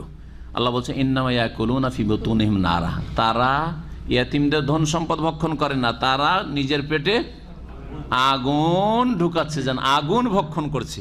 ওয়াসায়াসলাউনা সাইরা, দুনিয়াতে তারা আগুন ভক্ষণ করলো, ইয়েতিমের ধন সম্পদ ভক্ষণ করলো না, আর মরণের পরে তারা জ্বলন্ত আগুনে প্রবেশ করবে। বলছেন যে ইনতালাক মান কানা ইনদাহু ইয়াতীমুন, যার বাড়িতে ইয়াতীম ছিল, সবাই নিজ নিজ বাড়ি গিয়ে আয়াত শুনলো নবী সাল্লাল্লাহু আলাইহি ওয়াসাল্লামের কাছে। শোনো, আরে আল্লাহ এত শাস্তি রেখেছে, জাহান্নামের আগুন খাবো যদি একটা দানা ইয়াতীমের খেয়ে নি, তাহলে সুতরাং কি করলো? বাড়িতে গিয়ে ফাজালা তামাহু মিন তামিহি ওয়া শারাবাহু মিন শারাবিহি, পানি আলাদা, খাবার আলাদা, তরি তরকারি আলাদা, সব কিছু আলাদা করে দেয়, এতিমের গুলোকে আলাদা, একেবারে পাকশাক ওদের আলাদা। কত মুশকিল হয়ে গেল, বড়ই মুশকিল হয়ে গেল। ফাজালা ইয়াফদুলু লাহু শাইয়ুম মিন তামিহি ফায়ুবাসু লাহু, তরকারি আলাদা করে তাদের জন্য পাকশাক করেছিল, সেটা বেঁচে গেল, খাবো না কারণ এটি এতিমের। থেকে গিয়ে কি হয়ে গেল? পচে গেল, নষ্ট হয়ে গেল। এভাবে নষ্ট হইত, অথবা বাসি খেতে হইতো। ফাস্তাদ্দা যালিকা আলাইহিম, এটাও মুশকিল। এক তো পাকশাক আলাদা আলাদা করাও মুশকিল, আর এইটা আর এক মুশকিল যে নষ্ট হইতে লাগলো। ফাযাকারু যালিকা লিরাসূলিল্লাহ সাল্লাল্লাহু আলাইহি ওয়াসাল্লাম, রাসূলুল্লাহ সাল্লাল্লাহু আলাইহি ওয়াসাল্লামের কাছে এসে এই সমস্যাটি উল্লেখ করলেন সাহাবারা, ইয়া রাসূলুল্লাহ, আয়াত নাযিল হয়েছে জাহান্নামের আগুন খাওয়া, ইয়াতীমের ধন খাওয়া, আমরা তো আলাদা করে দিয়েছি, কিন্তু এখন তো এই সমস্যাগুলো হচ্ছে। ফাআনজালাল্লাহ, তখন আল্লাহ রাব্বুল এই আয়াত নাযিল করে, ইয়াসআলুনাকা আনিল ইয়াতামা কুল ইসলাহু লাহুম খায়র ওয়া ইন তুখালিতুহুম ফাইখওয়ানুকুম, একসাথে মিশিয়ে যদি খাওয়া দাওয়া করো সমস্যা নাই, কখনো ওদেরগুলো যদি একটু বেশি খেয়ে নাও তাহলে তোমারগুলো বেশি খাওয়াই দেবে।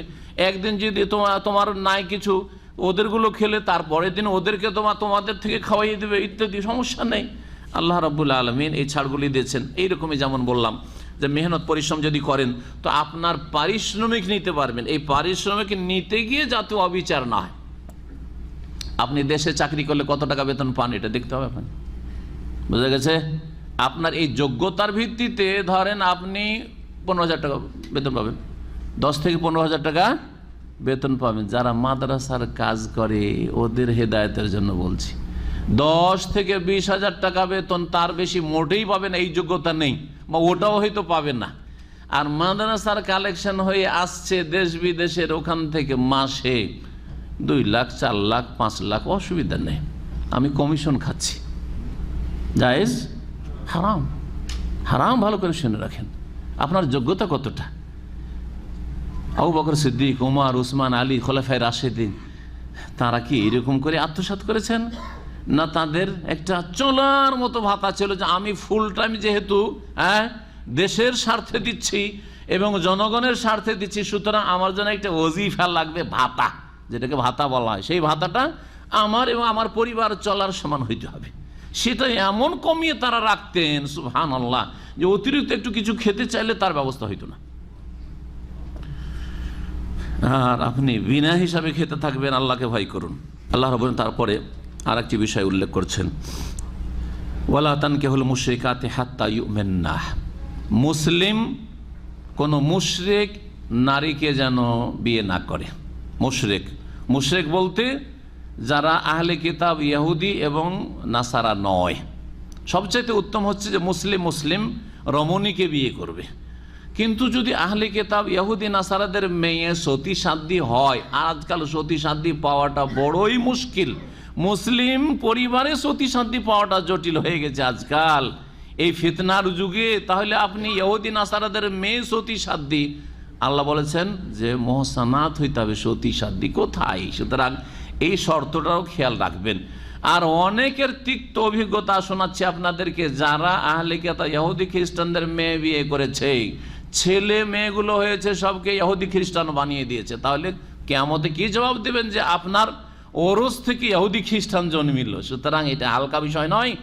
এইসব শর্তের সাথে যে ছেলে মেয়েগুলি যে হবে এই ইহুদি খ্রিস্টান রমণীর পেট থেকে, আর আপনি একজন মুসলিম পুরুষ বিয়ে করেছেন, জায়েজ, কিন্তু আপনার এই ছেলে মেয়েগুলো যেন নিশ্চিত মুসলিম থাকে, আপনার অধিকারে থাকবে, তারা মুসলিম হবে। ওয়ালান ইয়াজআলাল্লাহু লিল কাফিরিনা আলাল মুমিনিনা সাবিলা, কাফেরদেরকে আল্লাহ কর্তৃত্ব মুমিন মুসলিমদের উপর দেননি। সুতরাং এখানে মায়ের কুফরির বিস্তার লাভ করবে না, কুফরি বিস্তার লাভ করবে না ছেলে মেয়েদের উপর, বরং বাপের ইসলাম তাদের উপর প্রাধান্য পাবে। তো উত্তম হচ্ছে মুসলিম রমণী বিয়ে করা। কেউ যদি আহলে কিতাব বিয়ে করে জায়েজ, আর মুশরিকা হিন্দু মেয়ে বিয়ে করা, বৌদ্ধ মেয়ে বিয়ে করা, নাস্তিক মেয়ে বিয়ে করা, তারপরে এইরকম শিখ মেয়ে বিয়ে করা ইত্যাদি যতগুলি অগ্নি পূজক বিয়ে করা হারাম, জায়েজ না। আল্লাহ বলছেন ওয়ালা তানকিহুল মুশরিকাত, মুশরিক বহুত্ববাদী রমণীদেরকে তোমরা বিয়ে করিও না। হাত্তা ইউমিন্না, কতক্ষণ পর্যন্ত? যতক্ষণ স্বেচ্ছা ইসলাম না নিয়ে আসছে, ইসলাম কবুল না করছে, ঈমান নিয়ে অন্তর থেকে বিশ্বাস করে সাক্ষ্য প্রদান করবে যে আমি স্বেচ্ছায় মুসলিম হচ্ছি। আবার শুধু বিয়ে হালাল করার জন্য না হয় যান, একদল হিল্লা করছে 3 তালাক হাঁকের পরে বউ হালাল করার জন্য, আর অনেকে আজকাল লাভ ম্যারেজ করছে কাফের মেয়েদের সাথে, আর যেহেতু বিয়ে করতে হয় বলছে কলমাটা পড়ে না, তাহলে তো বিয়ে হয়ে যাবে। আসলে কিছুই বদলেনি, তার অন্তরে কোনো পরিবর্তন হয়নি, আর কুফরি থেকে ইসলামেও আসেনি, শুধু বিয়ে হালাল করার জন্য। না, বিয়ে হালাল হবে না, অন্তর থেকে স্বেচ্ছা ঈমান নিয়ে আসতে হবে। ওয়ালা আমাতুম মুমিনাতুন খায়রুম মিন মুশরিকা, আল্লাহ রাব্বুল বলছেন যে নিঃসন্দেহে ঈমানদার দাসী যদি কৃতদাসী হয়, ঈমানদার কৃতদাসী অন্যের অধীনে রয়েছে, খায়রুম মিন মুশরিকাতিন, সম্ভ্রান্ত পরিবারের মুশরিকা রমণীর চাইতে ভালো। সম্ভ্রান্ত পরিবারের বড় নেতা আর বড় পুঁজিপতি কাফের মুশরিকা, ওর মেয়ে একদিকে, আর একদিকে একটা গরিব দুঃখী কাজের মেয়ে মুসলিম। আজকাল তো ওই দাস দাসীর প্রথা নেই, সেজন্য কাজের মেয়ের উদাহরণ দিচ্ছি, অথবা গরিবের উদাহরণ দিচ্ছি। কিনা ডম মেথরের মেয়ে, ডম মেথরের কাজ করে, সেটা সেই সম্ভ্রান্ত পরিবার কাফের মুশরিকার চাইতে অনেক ভালো আল্লাহ রাব্বুল আলামিনের কাছে এবং তোমার দিন দুনিয়ার জন্য।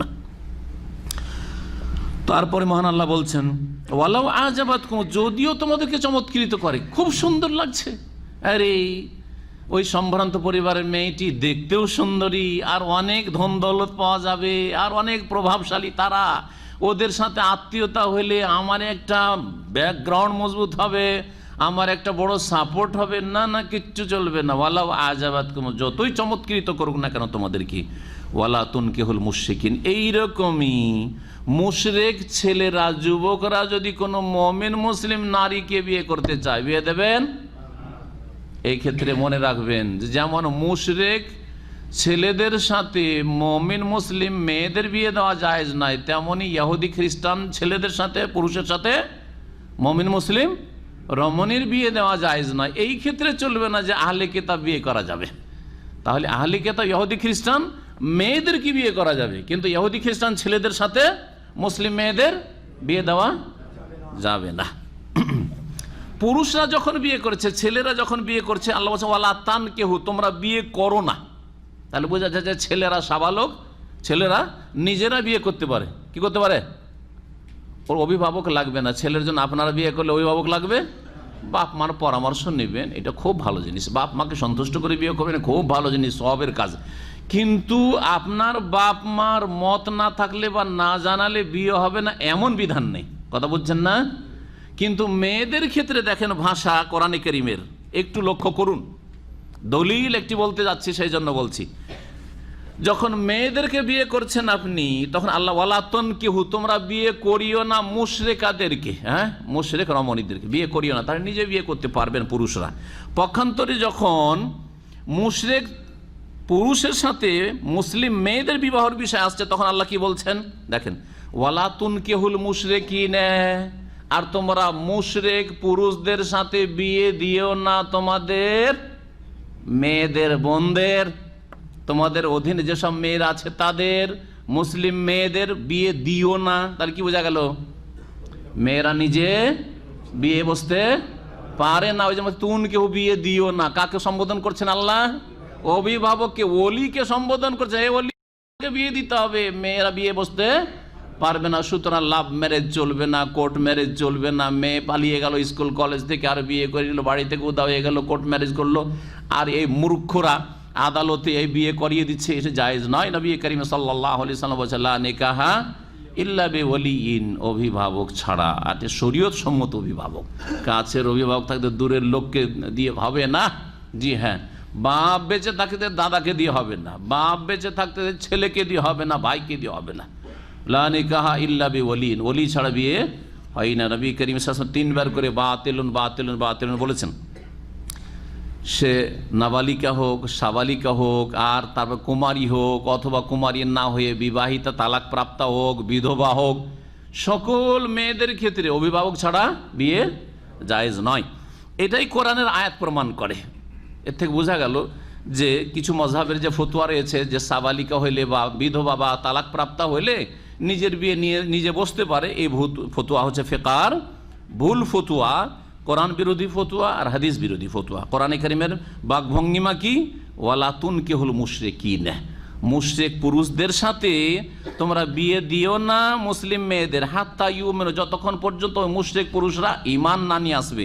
ওয়ালা আবদুম মুমিনুন খায়রুম মিন মুশরিক, আর জেনে রাখো যে একজন মুমিন দাসও যদি পাও, একটা ডোম মেথর চাকর নকরও যদি পাও, তোমার বাড়ির চাকর, একটা বাড়িতে একটা চাকর কিন্তু মুসলিম চাকর, আর আপনি খুব ধনী মানুষ, আর একদিকে আপনার মেয়েকে বিয়ে করতে চাইছে কোনো বড় কাফেরের ছেলে, অনেক পয়সা তাদের, অনেক বড় নেতা, কোনটা ভালো? এই যে গরিব আপনার বাড়ির চাকরটাকে যদি মেয়েটা বিয়ে দেয়, এটা বেশি ভালো। আল্লাহ বলছেন ওয়ালা আবদু মুমিন, আর নিশ্চয়ই মুমিন দাস, খায়রুম মিন মুশরিক, সম্ভ্রান্ত পরি মুশরিক। এখানে সম্ভ্রান্ত কথাটা কোথেকে লাগালাম? এটা বালাগাত, অলঙ্কার বিদ্যা থেকে লাগাইলাম। এই উদাহরণগুলি বালাগাতের কিতাবে ইলমুল বালাগাতে রয়েছে। মুশরিকিন মানে মুশরিকিন আজিমিন এখানে রয়েছে। তানকির লি তাজিম, তানকির এই নাকেরা যে নিয়ে আসা হয়েছে এটা তাজিমের জন্য, মানে যেন এখানে আল্লাহ বলছেন খায়রুম মিন মুশরিকিন আজিমিন, মুশরিকিন আজিমিন। তো সম্ভ্রান্ত মুশরিকের চাইতে উত্তম হচ্ছে কে? একজন মুমিন দাস। ওয়ালাউ আজাবাকুম, যদিও তোমাদেরকে খুব পছন্দ লাগে, আরে ছেলে খুব ভালো, ছেলে একেবারে বড় উচ্চশিক্ষিত, অনেক পয়সার মালিক ছেলের বাবা, তারপরেও চলবে না কাফের সাথে, মুশরিকের সাথে মেয়ের, মুসলিম মেয়ের বিবাহ দেওয়া। উলাইকা ইয়াদউনা ইলান, কেন চলবে না? কারণ ওরা জাহান্নামের দিকে ডাকছে। তোমার মেয়ে যদি দিয়ে দাও, মেয়ে ওখানে গিয়ে দুর্বল হয়ে যাবে স্বামীর কাছে, তখন জাহান্নামের দিকে ডেকে নিয়ে চলে যাবে। ওয়াল্লাহু ইয়াদউ ইলাল জান্নাতি ওয়াল মাগফিরা, এবং আল্লাহ তোমাদেরকে জান্নাতের দিকে ডাকছেন আর মার্জনা ক্ষমার দিকে ডাকছেন। বেইজনিহি, তার আদেশ ক্রমে। ওয়ায়ুবাইয়িনু আয়াতিহি লিন-নাস, এবং তিনি আল্লাহ রাব্বুল আলামিন তোমাদের জন্য তার আয়াতসমূহ বর্ণনা করছেন মানব জাতির উদ্দেশ্যে, লাআল্লাহুম ইয়াতাযাক্কারুন, যাতে করে তারা উপদেশ গ্রহণ করে।